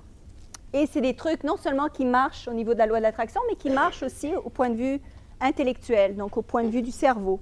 Okay? Je vais vous expliquer pourquoi ça marche. Mais ça marche. Okay? Alors, vous voulez être riche, donc il faut penser comme un riche. Okay? Le premier truc et le plus important, regardez la manière dont les riches se comportent. Okay? Est-ce qu'ils ont l'air stressés de leur abondance? Promenez-vous dans les Ritz, puis les quartiers un peu plus... Est-ce qu'ils ont l'air stressés par l'argent? C'est plutôt des gens comme super cool. Alors, ça se démarque les gens qui ont de l'argent puis les gens qui n'en ont pas. Ça se voit tout de suite. Prenez l'attitude que vous voulez avoir. Donc, copiez ces gens-là. Vous allez me dire, ben, comment je peux avoir l'air cool quand je n'ai pas 2 $ dans la poche? Apprenez, ça s'apprend comme toute chose. Alors, au début, on fait semblant jusqu'à temps qu'on l'a. Évidemment, au début, ça a l'air fou, mais on pratique. Alors, ce que je vous conseille, par exemple, moi, ça a été un gros blocage pendant un certain temps, quand je n'avais pas une scène, c'était d'aller chez Ultra and Fruit, par exemple. Parce que même de rentrer dans le magasin, ça coûtait de l'argent dans ma tête. Je me disais, je ne peux pas rentrer chez Hugo Boss. Je ne peux pas. C'est comme 4 000 $, juste regarder un manteau, c'est 4 000 $. Ça, là, ça montre à l'univers qu'on n'y croit tellement pas, là, qu'on ne pense même pas le mériter, qu'on ne pense même pas qu'on fait partie de la même catégorie de gens. Alors après, je suis rentrée. Puis là, j'ai commencé à regarder. Puis là, je me disais, OK, moi, je me mets dans la tête que je fais 20 000 $ par mois. Puis là, je regardais les prix. Bon, c'est pas si cher que ça. 4 000, si je fais 20 000, je peux me l'acheter, je vais l'essayer. Là, je commençais à l'essayer. Puis là, je commençais à prendre des catalogues. Je n'osais même pas prendre les catalogues. Je me disais, ben là, j'ai l'air folle, ils vont bien savoir que je ne peux pas me le payer. Mais tout ça, ça envoie des messages à l'univers. Okay? Une chose qui est très importante, le cerveau ne fait absolument pas la différence entre ce que vous imaginez et ce que vous voyez. Zéro différence. Ça a été prouvé scientifiquement. Les yeux envoient une image inversée au fond du cerveau et le cerveau l'analyse. Donc, que cette image soit vraie ou qu'elle soit imaginée, le cerveau ne voit pas de différence. Donc, quand vous vous promenez dans les magasins en train d'essayer des machins, en train de vous asseoir dans le Ritz ou peu importe où vous voulez aller, ben, le cerveau, il ne voit pas de différence. Mais si en plus vous êtes bien là-dedans, ben, il va rapprocher les moyens pour vous rendre. Il va se dire, ah, elle aime ça, donc ce n'est plus un danger, c'est un bonheur. Hop, on envoie les hormones extraordinaires, donc le cerveau fonctionne encore mieux. Ah, elle se sent bien dans cet élément-là, on veut la rapprocher pour qu'elle y soit tout le temps. Et soudainement, vous allez avoir des idées, vous allez avoir des trucs qui vont se produire, même des petits miracles, qui est assez bizarroïde. Mais ça arrive. Donc, une autre manière, donc faites comme si vous êtes déjà riche, visualisez cette richesse, vivez déjà dans l'abondance. Okay, la prospérité, la richesse, ça se passe d'abord dans la tête. On est riche avant d'être riche, en fait. D'ailleurs, je reprends ma femme, la femme que j'adore, mon élève modèle, qui m'a dit une chose, j'étais comme « Alléluia ». Tout début, je lui avais dit quelque chose, puis elle a gardé ça en tête tout le long. C'est qu'il faut toujours se fixer un but et garder ce but-là en tête sans jamais se demander comment ça va se produire. Mais de faire son train-train, donc les petites actions qu'on a dit qu'on allait les faire, de les faire avec la foi que moi, je vais me rendre à San Francisco. Je ne sais pas comment, mais ma voiture, elle se dirige. Puis je sais qu'un jour, je vais me rendre à San Francisco. Okay? Puis à un moment donné, il y a des circonstances qui se produisent et vous vous rendez là où vous voulez vous rendre, comme elle s'est rendue. Okay? Donc ça, c'est une chose qu'elle a toujours gardée en tête, c'est de toujours se garder l'objectif en tête et de faire ces petites actions du jour. De plus, au niveau de la loi d'attraction, être dans un sentiment positif, ça attire de plus en plus les choses que vous voulez. Quand vous avez un sentiment négatif, ça veut tout simplement dire que vous êtes en train de penser au mur que vous allez frapper et pas à la direction que vous avez décidée. C'est tout. Mais dans l'univers, il y a autant de chances que vous arriviez à destination que vous n'y arriviez pas. Il y a autant de chances. Okay? Parce que l'avenir n'existe pas. L'avenir est un tableau vide. Il n'y a rien dans l'avenir que ce que l'on y projette. C'est un film qu'on se crée dans l'avenir. Parce qu'il n'y a rien, tout peut se produire d'une seconde à l'autre. Puis ça, on le sait, moi je l'ai appris un jour quand une voiture m'est rentrée dedans, à 70 km, puis que j'ai fait un vol plané, j'ai su que la vie change en une fraction de seconde. Donc, je ne vous le souhaite pas, mais toutes les secondes, il peut arriver un miracle. Un coup de téléphone, quelqu'un qui pensait à nous, etc. Toutes les secondes. Puis ça, je peux vous en donner des tonnes d'exemples. Okay? Donc, l'avenir devant nous, c'est vide. C'est nous qui projetons le film. Alors, pourquoi projeter le film d'horreur que vous ne voulez pas avoir dans votre vie et qui vous fait mal au cœur? Pourquoi? C'est vous. La décision n'en tient qu'à vous, à personne d'autre. Mais si vous projetez le film que vous voulez, bien, c'est là où vous dirigez votre auto. Donc, à chaque fois que vous avez le sentiment négatif dans votre ventre, le meilleur truc, c'est de se dire, ça m'indique que ce n'est pas quelque chose que je veux. Qu'est-ce que moi, je veux vraiment? On se rappelle son but. Moi, ce que je veux vraiment, c'est tant d'argent par mois, puis je vais faire mes petites actions par jour, puis je m'aime, je fais attention à moi, je me rends. Faire attention à soi, là, c'est comme la base. Hein? C'est tellement important. Ça ne sert à rien d'avoir une fortune si vous n'avez pas la santé. Faites attention à vous tout le temps. Okay? Ça ne sert à rien. C'est la plus grande richesse que l'on a. C'est d'être capable d'être venu ici. C'est une grande richesse. Une autre méthode que je vous conseille, qui marche super bien, c'est de prendre 100 $ et de le mettre dans votre porte-monnaie. Bien étalé, joli, pas tout écrapoutillé dans la poche, mais tout joli dans le porte-monnaie. Et vous ne le dépensez pas. C'est ça le but du jeu. Alors, pourquoi garder 100 $ et sans le dépenser? Je vous conseille un billet, c'est pas mal mieux, là, parce que c'est plus visuel. Puis avec le temps, rajoutez-en. Donc, commencez par 1, après 2, 3, 5, 10, OK? C'est ça le but du jeu. Vous ne le dépensez pas. Sauf que vous allez tous les jours ou tous les 2 jours dans un magasin et vous dites, vous regardez les vêtements, les choses que vous voulez acheter et vous répétez cette phrase. « Ah, ça, je peux me... » Essayez de trouver des choses en bas de 100 $. « Ça, je peux me l'acheter. J'ai l'argent, mais je décide de ne pas l'acheter. » Vous allez au prochain. « Ah, ça, je peux me l'acheter, mais je décide de ne pas l'acheter. » Pourquoi on fait ça? Okay. Il y a un principe. Premièrement, au niveau de la loi de l'attraction, c'est que vous attirez, vous changez le discours que vous avez de toujours vous dire « Ah non, ça, je ne peux pas me le payer, ça, je ne peux pas me le payer, ça, je ne peux pas me le payer. » Puis l'univers entend « Ben, elle ne peut pas se le payer, on va faire en sorte qu'elle ne peut pas se le payer. » Donc, à la place, vous faites en sorte que vous pouvez vous payer les choses. La deuxième chose, c'est qu'au niveau du cerveau, le cerveau est fantastique dans plein de manières de fonctionner, à part celle-ci, c'est qu'il ne distingue pas ce que vous lui donnez comme information. Il ne sait pas que vous lui répétez les choses. Okay, moi, je me suis aperçue de ça, j'appelle cette règle-là la règle de la pile de la vaisselle sale. Okay? Personne n'aime laver la vaisselle, en tout cas, je ne sais pas si ici il y a quelqu'un qui adore ça, mais moi, là, c'est comme la dernière chose. Puis je me suis aperçue quand j'étais étudiante, parce que j'avais beaucoup de choses à faire, que la vaisselle sale, c'était comme la dernière chose que je voulais toucher. Des fois, il y a juste une assiette, je passais devant, c'était « Ah, il y a une assiette à laver! » Là, je me cachais. Puis « Ah, il y a une assiette à laver, puis il y a une assiette à laver. » Puis au bout d'une journée, 2 journées, j'avais l'impression que j'avais une pile de vaisselle à laver. Mais c'était une foutue assiette. Puis quand je venais devant, d'ailleurs, ça, c'est l'art de la procrastination. Hein. Si vous répétez sans arrêt que vous avez quelque chose à faire, là, cette affaire que vous avez à faire, vous aurez l'impression que c'est une montagne de choses à faire. Jusqu'à temps que vous la faites, puis là, c'est comme, ça m'a pris 5 minutes. Mais l'argent, c'est pareil. Plus vous répétez que vous avez 100 $, plus ça s'accumule dans votre tête. Donc, ça fait 1000, ça fait 2000, ça fait 10 000. Puis à un moment donné, sans même le savoir, vous avez cette attitude d'opulence. Bon, je peux me le payer, ça. Moi, je l'ai l'argent, mais je n'ai pas envie. Et en plus, ça fait quelque chose de phénoménal dans votre être, dans votre estime de soi. C'est qu'on s'achète souvent des choses dont on n'a pas besoin pour se réconforter des manques que l'on veut éviter. Donc, on se dit, moi, je ne veux pas penser aux dettes. Garde, je peux me le payer, ce truc-là, je vais me l'acheter. Après ça, on a mal au ventre. On se dit, ah, j'en avais même pas besoin, j'en ai 10 pareil à la maison.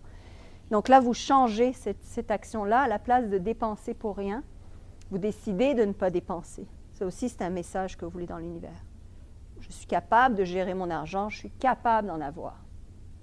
La gestion financière, l'inhabilité de la gestion financière est aussi un gros blocage que les gens ont. Ils pensent être incapables de gérer leurs finances. Ils se disent, moi, si j'ai trop d'argent, je ne sais pas comment je vais faire. Parce que je ne sais pas comment gérer déjà mon argent maintenant. Ça aussi, ça envoie un message dans l'univers. Par conséquent, la prochaine loi, c'est de faire votre budget. Et ça, là, c'est comme « Oh! Personne n'aime faire son budget. » Il y a un millionnaire qui s'appelle Harv Eker qui a dit cette petite histoire que j'adore. Il a dit qu'il y a un petit garçon, donc qui a, peut-être vous l'avez entendu, c'est cute. Un petit garçon qui a une boule de crème glacée, son père vient de lui acheter, il sort du magasin et la boule de crème glacée tombe par terre.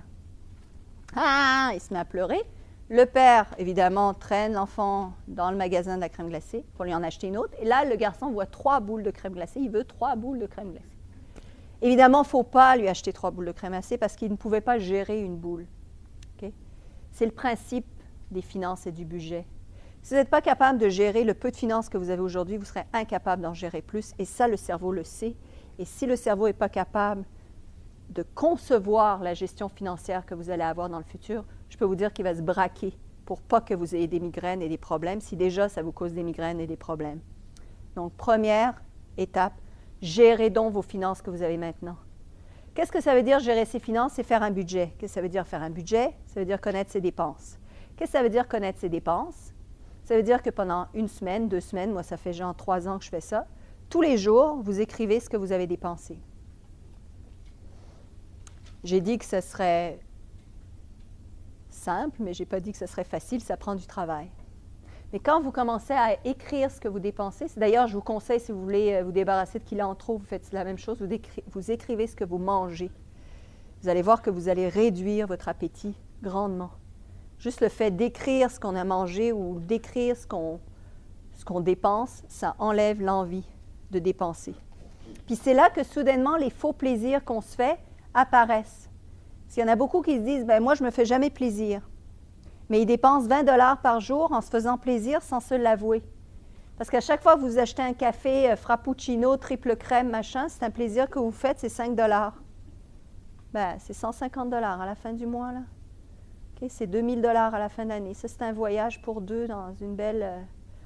c'est un frappuccino qui s'est transformé en super beau voyage romantique.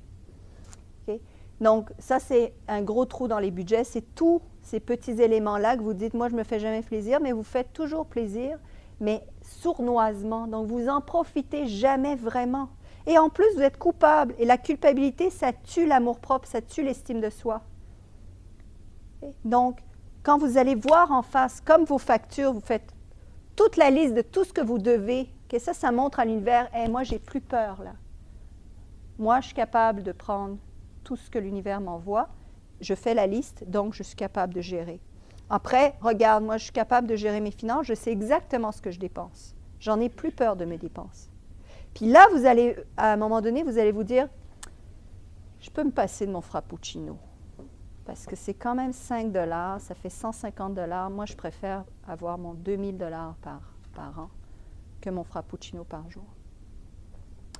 Et quand vous voulez vraiment vous faire plaisir, là, vous pouvez vraiment vous faire plaisir en sachant que c'est vraiment un plaisir, sans la culpabilité qu'il y a derrière. Okay? Et quand vous avez l'argent, okay, que vous avez envie de célébrer un succès, une victoire, quelque chose de bien qui vous est arrivé dans la vie, achetez-vous quelque chose pour vous remémorer, pour vous commémorer cet événement. Okay? Et là, festoyez quand vous l'achetez, parce que vous avez employé l'argent avec joie et gaieté. Parce qu'on emploie l'argent toujours associé à la culpabilité, toujours associé à la crainte, toujours associé à la peur. Mais tout ça, ça envoie les ondes hyper négatives pour justement faire fuir l'argent. C'est une énergie, l'argent, hein? On voit ça comme des billets, mais c'est une énergie. C'est comme toute autre énergie. Cette énergie-là, c'est juste qu'on l'a transformée en papier pour la voir. Mais c'est une forme d'abondance qui existe, que nous, les êtres humains, on a décidé, parce qu'on veut échanger, parce qu'on veut acheter, parce qu'on ne sait plus comment on va faire du troc, on va utiliser une monnaie pour faire du troc. Mais le troc, l'échange, tout ça, ça fait partie de l'abondance. Okay? Échanger un service, échanger du temps, fait partie de l'abondance, c'est une énergie. Okay? Et quand vous associez une énergie dans le négatif, vous avez tendance à la repousser. Quand vous associez de l'énergie au positif, vous avez tendance à l'accepter, à l'acquérir. D'accord? Alors, procurez-vous un billet de 100 $ puis commencez à acheter, à magasiner. D'ailleurs, ça augmente au niveau de la visualisation également, parce qu'au niveau de l'imagination, donc soudainement, vous êtes de plus en plus riche. Il y a un autre jeu que je vous conseille de faire, qui est extraordinaire, qui marche, qui est uniquement sur papier. Vous allez prendre votre petit cahier. Je vous conseille d'avoir un petit cahier où vous allez écrire vos exercices quotidiens, votre gratitude, tous les trucs que vous faites, à partir de maintenant, n'est-ce pas, pour les restants de votre vie. Alors, le jeu est le jeu de 1000 $. Donc, vous écrivez « j'ai 1000 $», vous êtes super content. C'est un compte en banque fictif que vous créez. Et là, vous le dépensez. Il faut le dépenser au complet. C'est ça le but. Le lendemain, vous avez 2000 $ sur le papier. Vous allez dépenser au complet. Le surlendemain, vous allez avoir 3000, 4000, 5000. Vous ajoutez 1000 $ chaque jour. J'adore ce jeu parce que, évidemment, l'imaginaire encore est plus fort que la réalité. Et ça pousse notre perception de notre petitesse. Ça pousse notre façon de voir nos propres finances. Okay, moi, je dis tout le temps, un éléphant, c'est gros, mais un éléphant à côté d'un dinosaure, c'est petit. Okay, si vous voulez avoir 20 000 $, pensez comment vous serez capable de vivre avec 40 000. Parce que soudainement, les concepts changent. Ça, c'est un concept. Donc, dépensez cet argent-là, fictivement, sur du papier, mais néanmoins, ça va faire travailler votre cerveau parce que vous allez le faire avec de plus en plus de joie. Il n'y aura plus de dette. Là, vous allez juste parler de « Ah, je me suis payé un voyage, telle voiture, le restaurant, le spa, c'était cool. » Puis là, le cerveau va dire « Ah, elle aime ça, on va voir comment on peut lui procurer vraiment ça dans la vraie vie. Okay? » Je ne vous dis pas que demain, vous allez dans la luxe, bien que je vous le souhaite de tout cœur. Mais ce que je peux vous dire, c'est qu'il y a peut-être des trucs qui vont apparaître. Des coupons rabais pour un truc que vous vouliez, qui vont être presque gratuits, ou quelqu'un va vous offrir quelque chose que vous vouliez. Ou... Tout ça, c'est de l'argent. Donc, vous allez le noter comme votre enquêteur. J'ai reçu un rabais, j'ai reçu un cadeau, c'est de l'argent. Tout ça, c'est de l'argent. Okay. Au niveau aussi de cet exercice-là, prenez le montant que vous voulez obtenir, okay, et réduisez-le à sa plus petite forme. C'est-à-dire, je veux gagner 10 000 $ par mois. Qu'est-ce que ça veut dire de l'heure? Ça, c'est important parce que ça va vous donner le concept de combien d'heures vous voulez vraiment travailler par semaine. Okay? Parce que beaucoup de gens pensent, plus je vais gagner, plus je vais travailler. Si j'augmente mes finances, ça veut dire que je vais travailler 10 fois plus. Je n'ai pas envie de travailler 10 fois plus, donc je reste avec les finances que j'ai. En fait, non, c'est que vous serez payé davantage de l'heure. Okay? C'est une décision qu'on prend et on la prend parce qu'on considère qu'on vaut plus d'argent.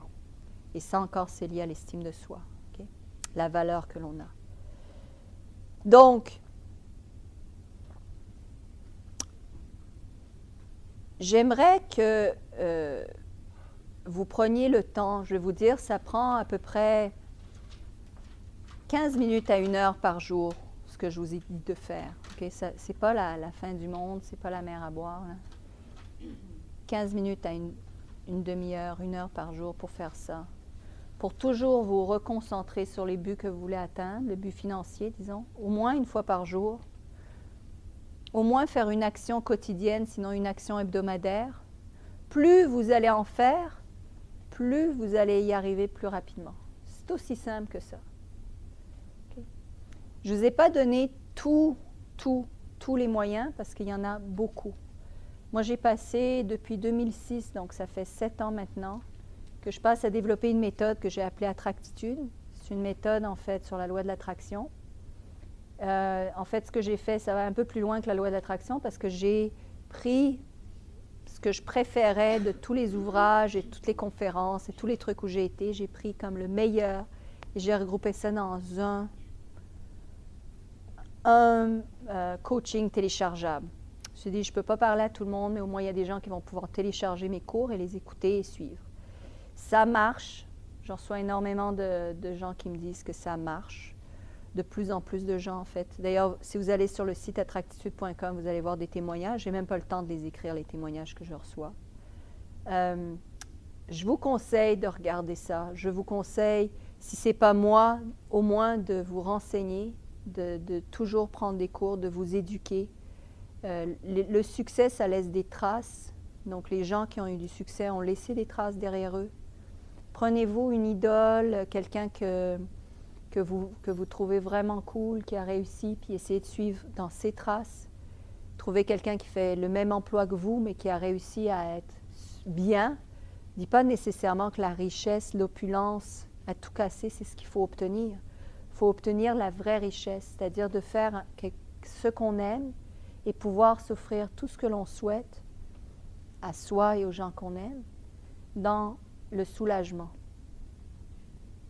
Et pour terminer, j'aimerais terminer là-dessus, c'est que le soulagement, j'ai découvert ça, je vous dirais, très récemment en fait, c'était en début d'année, que le soulagement est une des clés de la loi de l'attraction. Okay? Parce que, et j'aimerais faire un exercice avec vous, j'aimerais que vous preniez quelques instants pour réfléchir ou écrire, qu'est-ce qui serait pour vous le summum,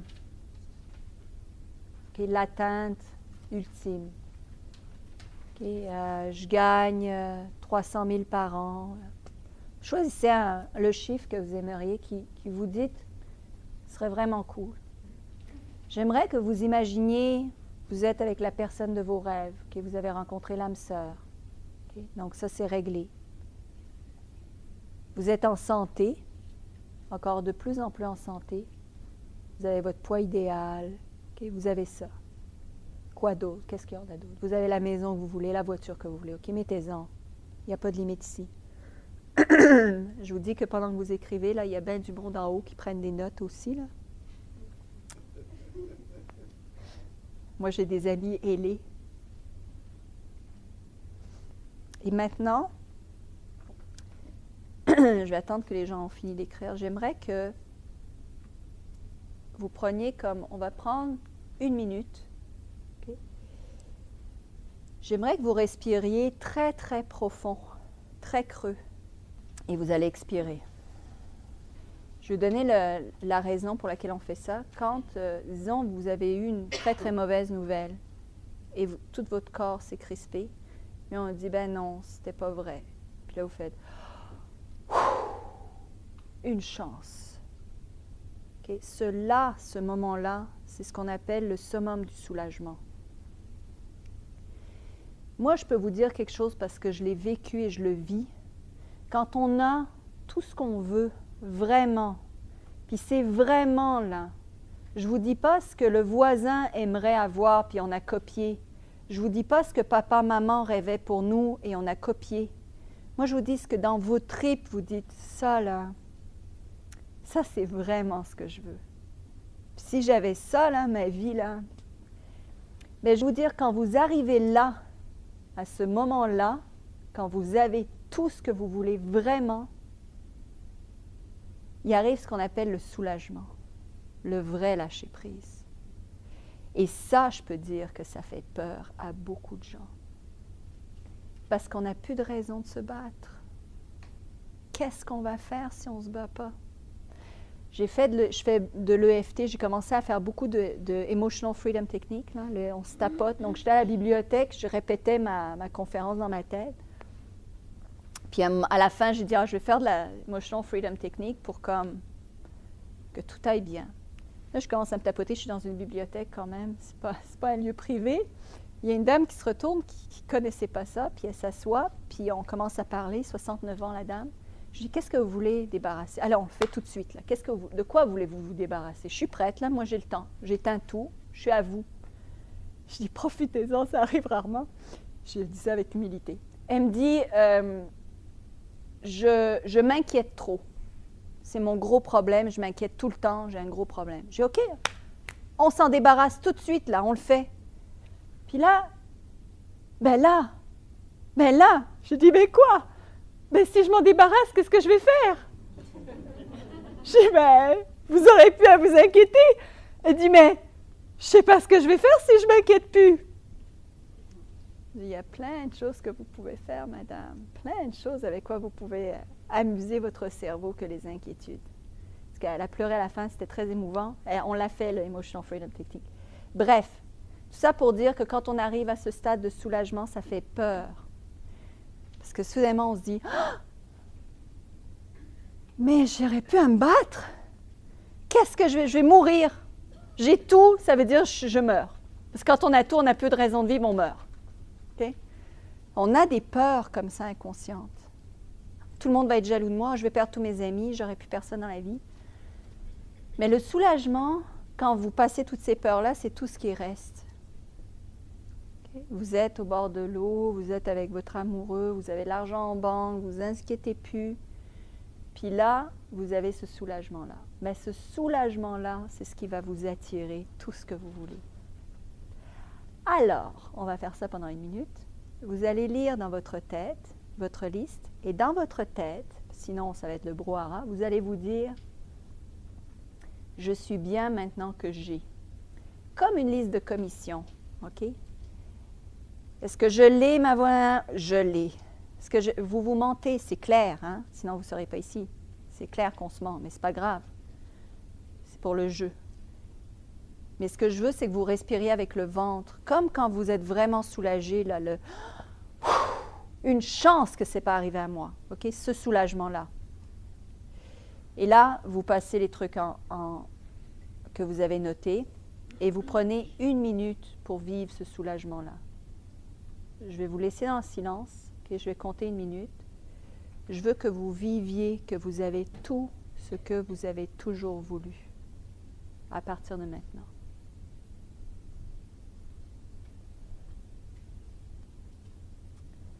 OK. Alors, pour ceux qui ont fait l'exercice, je ne sais pas si vous vous sentez mieux. Moi, je vous conseille tous les jours, c'est bien qu'elle baille. C'est un bon signe, c'est signe d'énergie qui se débarrasse. À moins que ce soit parce que je suis super ennuyante, mais je vais prendre le fait que c'est le signe que l'énergie. Évacuer, l'énergie négative qui s'évacue. Vous voyez, moi, je vous conseille de faire ça tous les jours. Ça prend 1 minute, 2 minutes. Okay? Ça fait en sorte que votre cerveau, il a la paix pendant ce temps-là. Puis pendant que vous lui offrez la paix, lui, il va chercher le moyen de vous rendre là. Pour la loi de l'attraction, le soulagement, c'est l'état que vous obtiendrez quand vous aurez tout. Donc si, pour la loi de l'attraction, l'état dans lequel vous êtes, c'est ce que vous allez attirer à vous. Quand vous êtes dans le soulagement, il y a des forces dans la loi de l'attraction, il y a des forces d'attraction. Okay? Moi, je pratique la manifestation instantanée, c'est vraiment cool. Mais c'est comme vous êtes niveau comme 101, ça c'est peut-être niveau, je ne sais pas, 8-0. C'est une autre classe, en tout cas. Manifestation instantanée, c'est qu'on produit les résultats immédiatement de ce qu'on veut. Il faut être certain que ce qu'on veut, c'est bon pour soi ou pour les autres. Il faut être certain qu'on n'a aucune énergie négative parce que ça se produit aussi rapidement. Mais bref, ce qui se passe, c'est que quand vous êtes dans le soulagement ou dans le bonheur, vous êtes dans une attraction positive. Plus vous vous rapprochez de cet état-là, où vous êtes bien en ayant tout ce que vous voulez, tout ce que vous rêvez d'avoir, plus l'énergie positive va vous attirer tout ça rapidement. Okay? Ce qui se passe quand ça commence à aller mal, puis on dit « Oh mon Dieu, mais ça va de plus en plus mal, ça va de plus en plus mal, ça va de plus en plus mal. » Pire en pire, vous rentrez dans l'autre pôle d'attraction qui est inverse, qui est un pôle d'attraction négatif. Très peu de gens qui parlent de ça. Hein? C'est l'autre vortex. Okay? Puis là, soudainement, on est pris dans une spirale où les choses vont de plus en plus mal. On a de plus en plus de peine, de tragédies, de trucs qui arrivent les unes après les autres. Pour se sortir de ça, ça vient de l'intérieur. Si à l'intérieur de vous, vous êtes capable, dans le plus gros chaos, de vous remettre dans la position de « moi, j'ai tout », vous changez le pôle d'attraction. Ça peut être fait, là, presque instantanément. C'est hallucinant, la rapidité de l'univers. L'univers, là, pour lui, c'est rien, là. C'est même pas un éternuement. Okay? On est des petites fourmis de rien du tout, puis on est sur des monticules de sable qu'on ne voit même pas, puis on est en train de pleurer pour un grain de sable. Et donc, on est infiniment petit pour l'univers. Donc, tous vos désirs sont ridicules, en fait. C'est pas pour les amoindrir, mais pour vous rendre compte à quel point c'est facile. Mais ça provient de l'intérieur de vous. Moi, je vous conseille tous les jours de faire ça. Ça prend 1 minute, 2 minutes. Habituez-vous. C'est ce qui s'appelle changer de zone de confort. Okay? Je pourrais parler des heures de la zone de confort. Puis c'est un des gros points de mon coaching, c'est changer les gens de leur zone de confort. Parce qu'on a toujours peur du succès, parce que ça nous sort de là où on est habitué d'être. Des gens qui vont rester dans la misère, parce que là, au moins, quand il y a des problèmes, moi, je sais comment on règle les problèmes. Mais quand tout va bien, je ne sais pas comment on vit quand tout va bien. Okay, j'ai vécu ça, ces peurs-là. Quand tout va bien, on se dit, mais... OK, je vais faire une gaffe, je vais faire quelque chose, que ça aille mal, parce que là, je sais comment régler un problème. OK? Alors, je vous conseille, faites ça tous les jours. Ça prend 1 minute de votre vie, 2 minutes de votre vie, mais habituez-vous à le faire et vous allez voir des progrès.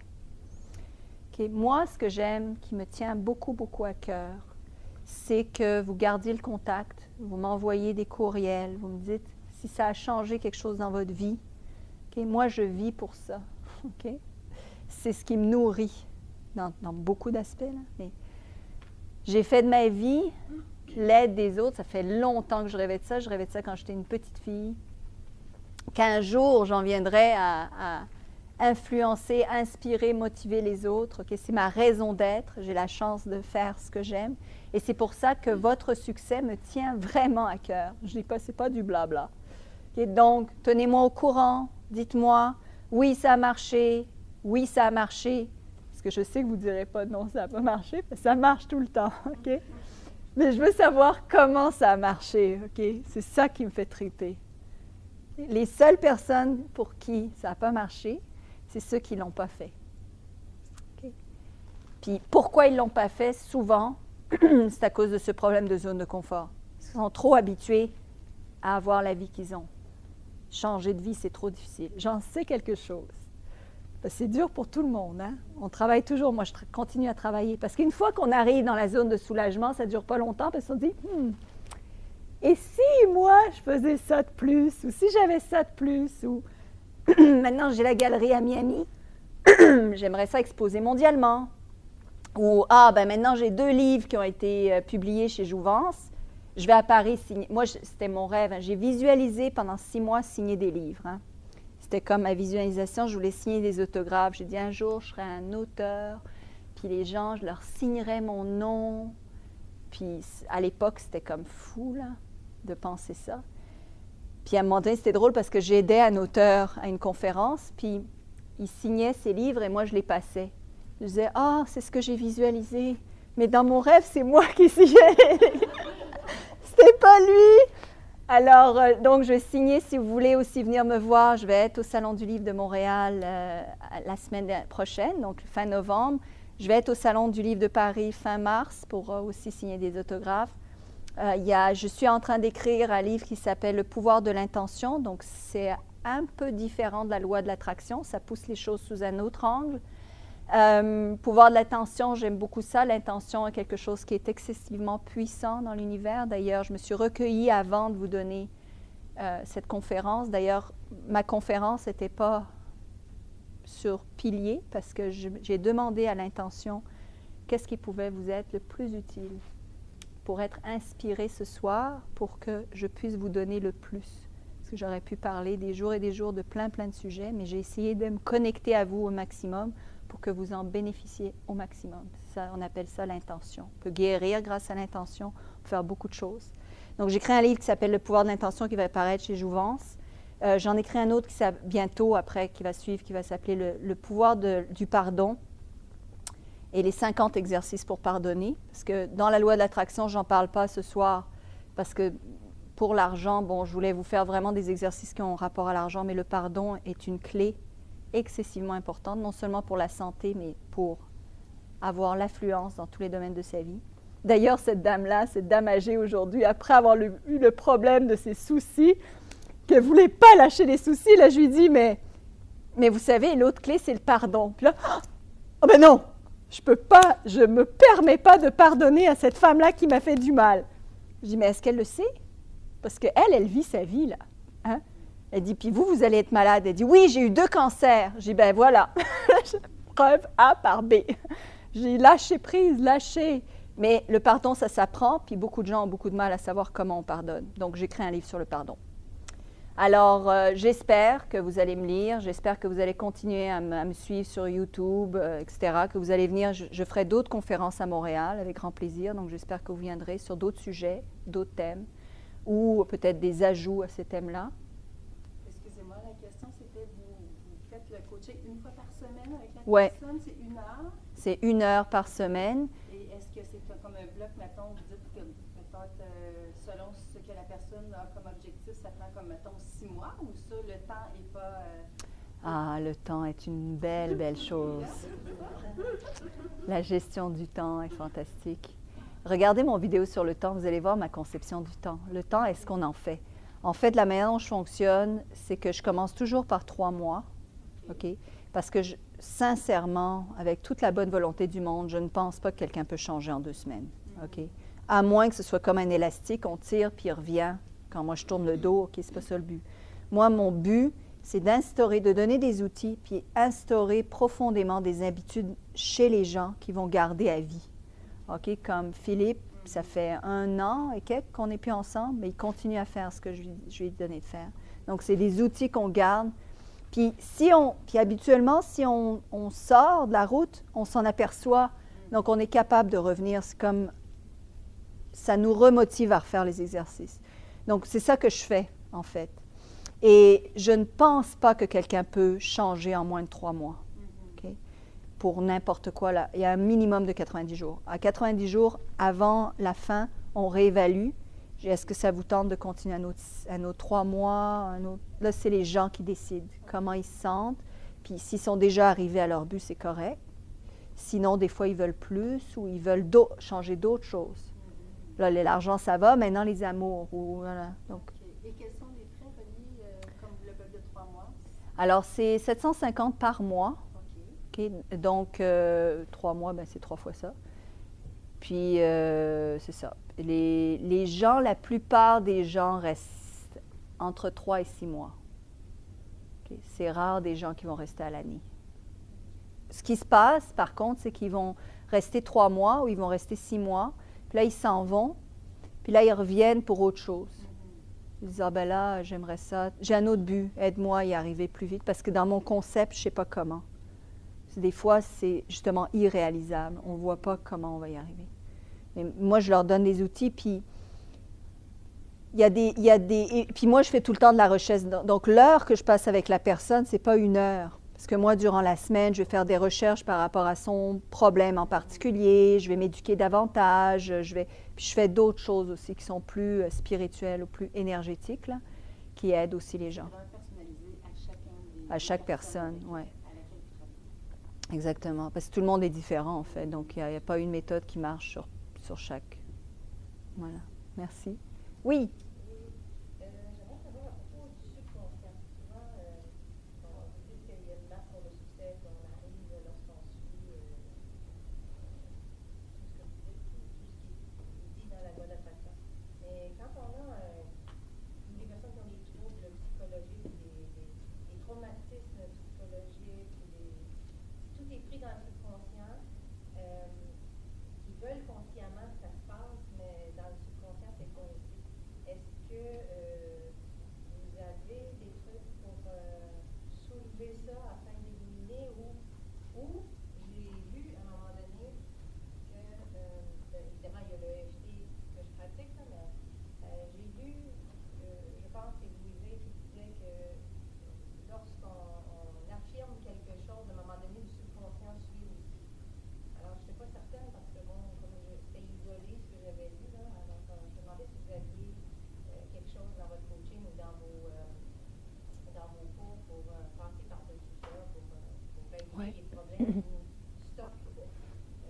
Il y a beaucoup de moyens, tout dépendamment de la personne, mais je peux vous donner, en gros, la manière dont je fonctionne, moi, OK, je suis comme un bulldozer, OK? Je me dis, si je prends comme si moi, si je faisais quelque chose pour arriver quelque part, je prendrais toutes les méthodes qui sont à ma disposition, puis je les utiliserais toutes en même temps. C'est ça que j'ai fait avec moi, c'est ça que je fais quand je coach les gens. C'est-à-dire que, par exemple, ce que je ferais avec quelqu'un qui a un problème... Je vais vous donner un exemple. J'ai une fille qui a été suivie pendant 10 ans avec un psychologue. OK? Elle prend mon coaching. Au bout d'1 mois, sa psychologue lui dit « Tu es en train de faire quelque chose, toi. Parce que tu n'es plus pareil. Qu'est-ce que tu es en train de faire? » Donc, elle lui explique. Au bout de 6 mois avec moi, elle a laissé la psychologue. Elle m'a laissé aussi parce que je lui ai dit, je lui ai conseillé d'essayer de voler de ses propres ailes. Okay? Elle avait des gros troubles, des gros. Il n'y a pas de gros, il n'y a pas de petits. En tout cas, elle considérait que ses troubles du passé étaient gros. Qu'est-ce qu'on a fait ensemble? On a fait différentes choses. Moi, je travaille beaucoup avec l'estime de soi, l'amour de soi, okay? Parce que je pense que l'amour est un des facteurs qui guérit le plus rapidement possible les troubles psychosomatiques, les troubles du passé. Okay? Il y a des méthodes efficaces et prouvées pour se guérir de troubles passés. Okay? Là-dessus, oui, j'emploie du EFT, je l'ai fait personnalisé. Donc, on en fait ensemble. Je filme ce que je fais faire à la personne et je lui envoie pour qu'elle continue à le faire quotidiennement. Donc, c'est des EFT qui sont personnalisés. Je fais de la méditation guidée personnalisée pour les gens, pour ajouter au reste. Puis après ça, il y a les affirmations. Il y a ce que j'appelle les afformations aussi, qu'on utilise. Il y a différents types de questionnements qui viennent à chambouler la manière dont on réfléchit ou à reprogrammer le cerveau. Okay? Puis, il y a des méthodes comme reprogrammation neurolinguistique également, où est-ce que je travaille également avec les gens. Donc, j'utilise plein de méthodes, en fait, le meilleur de toutes les méthodes pour arriver aux résultats les plus rapides. Mais parce que chaque personne est différente, puis il y en a, ça va marcher, il y a quelque chose qui va marcher, qui ne va pas marcher, donc j'utilise ce qu'il faut aussi pour la personne. Mais moi, je me préoccupe très peu du passé. Même si le cerveau est maintenant conditionné comme le chien de Pavlov, mais on le reconditionne. On le reconditionne. C'est pour ça que j'ai écrit « Reprogrammer votre cerveau ». On reconditionne le cerveau. Okay? Parce que je vais vous dire ce qui se produit. Okay? Il y a quelqu'un, par exemple, je vous donne 2 exemples vraiment de base. Okay? Le premier, je suis en amour avec un gars, il ne me rappelle pas. Okay? Ça me rappelle, dans mon subconscient, que j'ai été abandonnée à un moment donné par tous les hommes que j'ai connus. Mon père ne m'aimait pas trop, peu importe le traumatisme que ça rappelle en moi. Pavlov, comme vous dites. Il ne m'appelle pas parce qu'il ne m'aime pas. OK? Crise d'angoisse. D'ailleurs, cette femme, mon élève modèle, avait des crises d'angoisse au point où elle appelait l'ambulance. Okay? C'est à ce point-là. Elle avait des phobies atroces. C'est parti depuis début septembre. On a fait d'autres exercices aussi, mais... Donc, tout ça pour dire que le cerveau donc, comprend l'action qu'on a vue et a associé une signification. Ce qu'il faut faire dans ce cas-là, c'est changer la signification que l'on met à un certain élément. Donc là, il y a plein de méthodes pour ça. Mais c'est de savoir comment on parle à son cerveau, c'est une machine comme autre chose, donc comment on lui parle pour changer ça. Et une des manières, c'est justement devenir l'enquêteur d'autre chose, parce que ça change la manière dont le cerveau va regarder. Par exemple, on va se mettre à penser à toutes les raisons pour lesquelles cet homme-là resterait avec nous, ne nous abandonnerait pas. Ça nous amène un sentiment de sécurité. Cette sécurité-là amène l'énergie qui va avec, qui en fait entraîne plein d'autres actions différentes. Okay? Quelqu'un est licencié de son emploi. Okay? Il va dire, 10 ans que je travaille là, j'ai été licencié, évidemment, on ne m'aime pas, moi j'ai donné ma vie, je ne suis jamais capable de garder mon emploi. À chaque fois que je m'investis quelque part, c'est parce qu'on va me larguer. On m'a déjà largué quand j'étais petite. Mon père est parti à l'âge de 10 ans. Souvent, même les dates, c'est bizarre, même le nombre d'années qu'on fait quelque chose coïncide avec certaines périodes de son enfance. Donc, ça, c'est une programmation. Il y a l'autre personne qui va dire « Ah, j'ai perdu mon emploi, c'est génial, j'en avais hâte. » Maintenant, ça me permet d'avoir de l'éducation pour faire autre chose. Ça me permet, parce que petite, on lui a toujours dit, toi, tu es capable, toi, tu peux.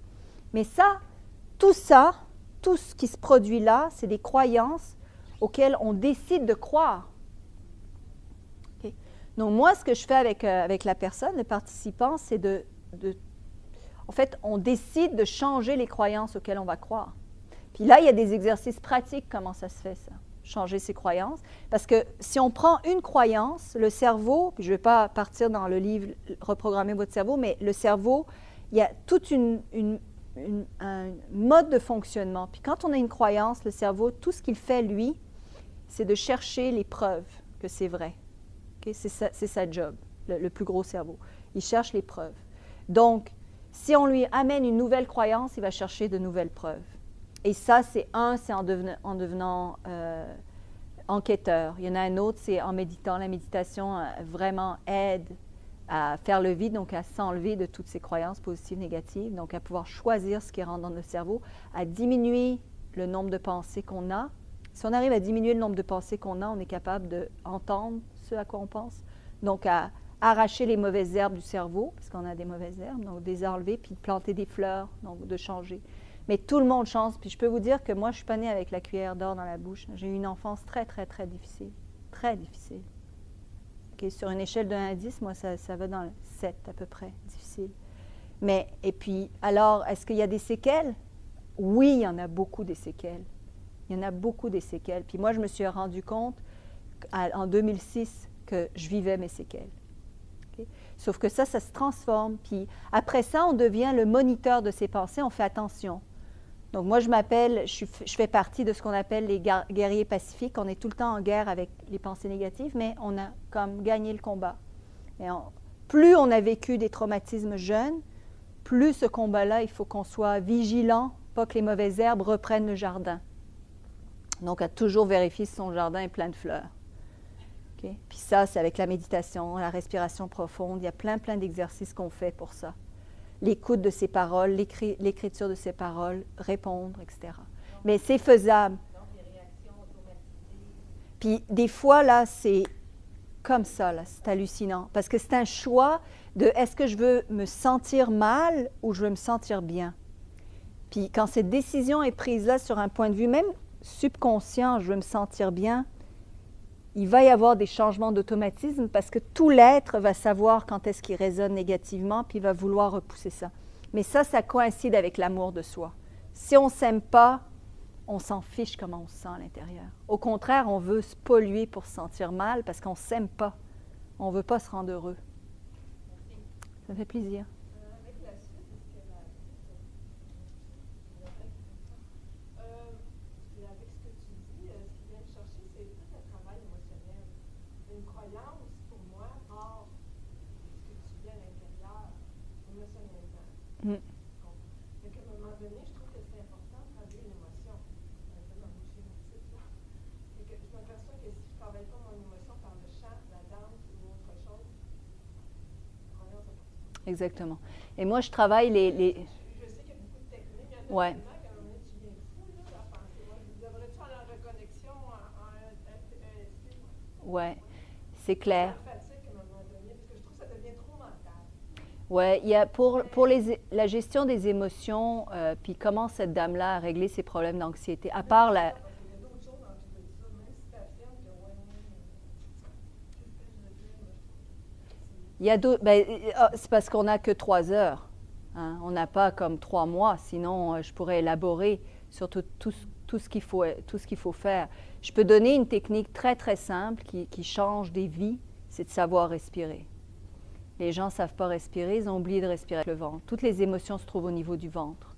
Vous parlez d'émotions, moi, je peux me mettre, puis les artistes, les acteurs et tout, peuvent se mettre dans une émotion parce qu'ils savent où est-ce qu'elle se trouve au niveau du ventre. Moi, devant vous, je peux me mettre dans un état dépressif, je peux me mettre dans un état super heureux où je vais être en extase ou en gratitude. Moi, l'émotion que je choisis, parce qu'on les choisit nos émotions, on peut être en contrôle et les choisir par la méditation, par la relaxation, par la respiration, par l'amour de soi. Quand on s'aime, là, on va vouloir avoir des belles émotions parce qu'on s'aime. Quand on s'aime vraiment, c'est un sujet tabou. Tout le monde s'aime, mais personne s'aime. Mais quand on s'aime vraiment, on choisit les belles émotions qu'on a à l'intérieur de nous. Mais elles se trouvent toutes ici. Donc, si on ne sait pas respirer, ben, on a une barre à la place qu'on appelle le stress qui amène beaucoup d'autres problèmes digestifs. Oui, oui, moi, je travaille des fois en énergie ou avec la couleur, des choses comme ça. Ça, c'est des moyens pour moi qui m'aident beaucoup. Ouais. J'essaie d'exprimer, mais je me perçois que des fois, le stress embarque, même si tu fais des choses pour t'aider. Tu fais des choses pour m'aider, je me perçois que des fois, c'est fort. Comme on dit, des fois, ça vient de moi. Ça, je suis encore là-dedans. Fait que des fois, tu as besoin d'aide. C'est clair. Je veux dire que le stress aussi, moi je répète souvent que le stress, ça ne s'achète pas au magasin, là. Hein? Ce n'est pas à l'extérieur le stress. Hein? Le stress, il est à l'intérieur de nous. C'est nous qui décidons qu'on va prendre telle chose qui s'est produite, puis on va être stressé. Puis on peut tout aussi bien changer, puis dire, je m'en fiche. Mais c'est un choix. C'est une décision, mais sauf qu'on c'est encore sortir de sa zone de confort, puis être bien. Mais être toujours bien, ben là, ça ne se peut pas. Mais oui, ça se peut, mais c'est un choix. Donc, quand il se produit quelque chose qui occasionne du stress, c'est à nous de dire, est-ce que je l'accepte, est-ce que j'embarque ou j'embarque pas? Qu'est-ce que je préfère? Mais c'est sûr, moi j'ai plein de problèmes. Hein? Je ne suis pas épargnée par mes anges. Ils sont super sympas, les gens ailés que j'ai autour de moi, mais j'en mange des problèmes parce que aussi, plus on grandit, plus on en a besoin pour grandir. Sauf que moi, quand j'ai un problème, je vais vous donner un bon truc. Okay? Je ne cherche pas dans la section problème du magasin. Okay? Je m'en vais dans le département solution. Okay? C'est 2 départements différents. Puis souvent, les gens, quand ils ont un problème, ils continuent à regarder le problème. Ils restent stockés sur le problème. Mais la solution, elle se trouve ailleurs. Il faut grandir, il faut se mettre au-dessus de son problème pour trouver la solution. Mais pour ça, c'est une autre histoire. Là. Ça, c'est ce qu'on appelle du coaching des fois. Oui, c'est ça. Mais ça, je peux en parler longtemps. Est-ce qu'il y a d'autres questions? Commentaires? Non? Alors, Beaucoup de cette belle gratitude d'avoir offert cette soirée. merci beaucoup. Merci à vous. Merci d'être venu. Merci d'être venu.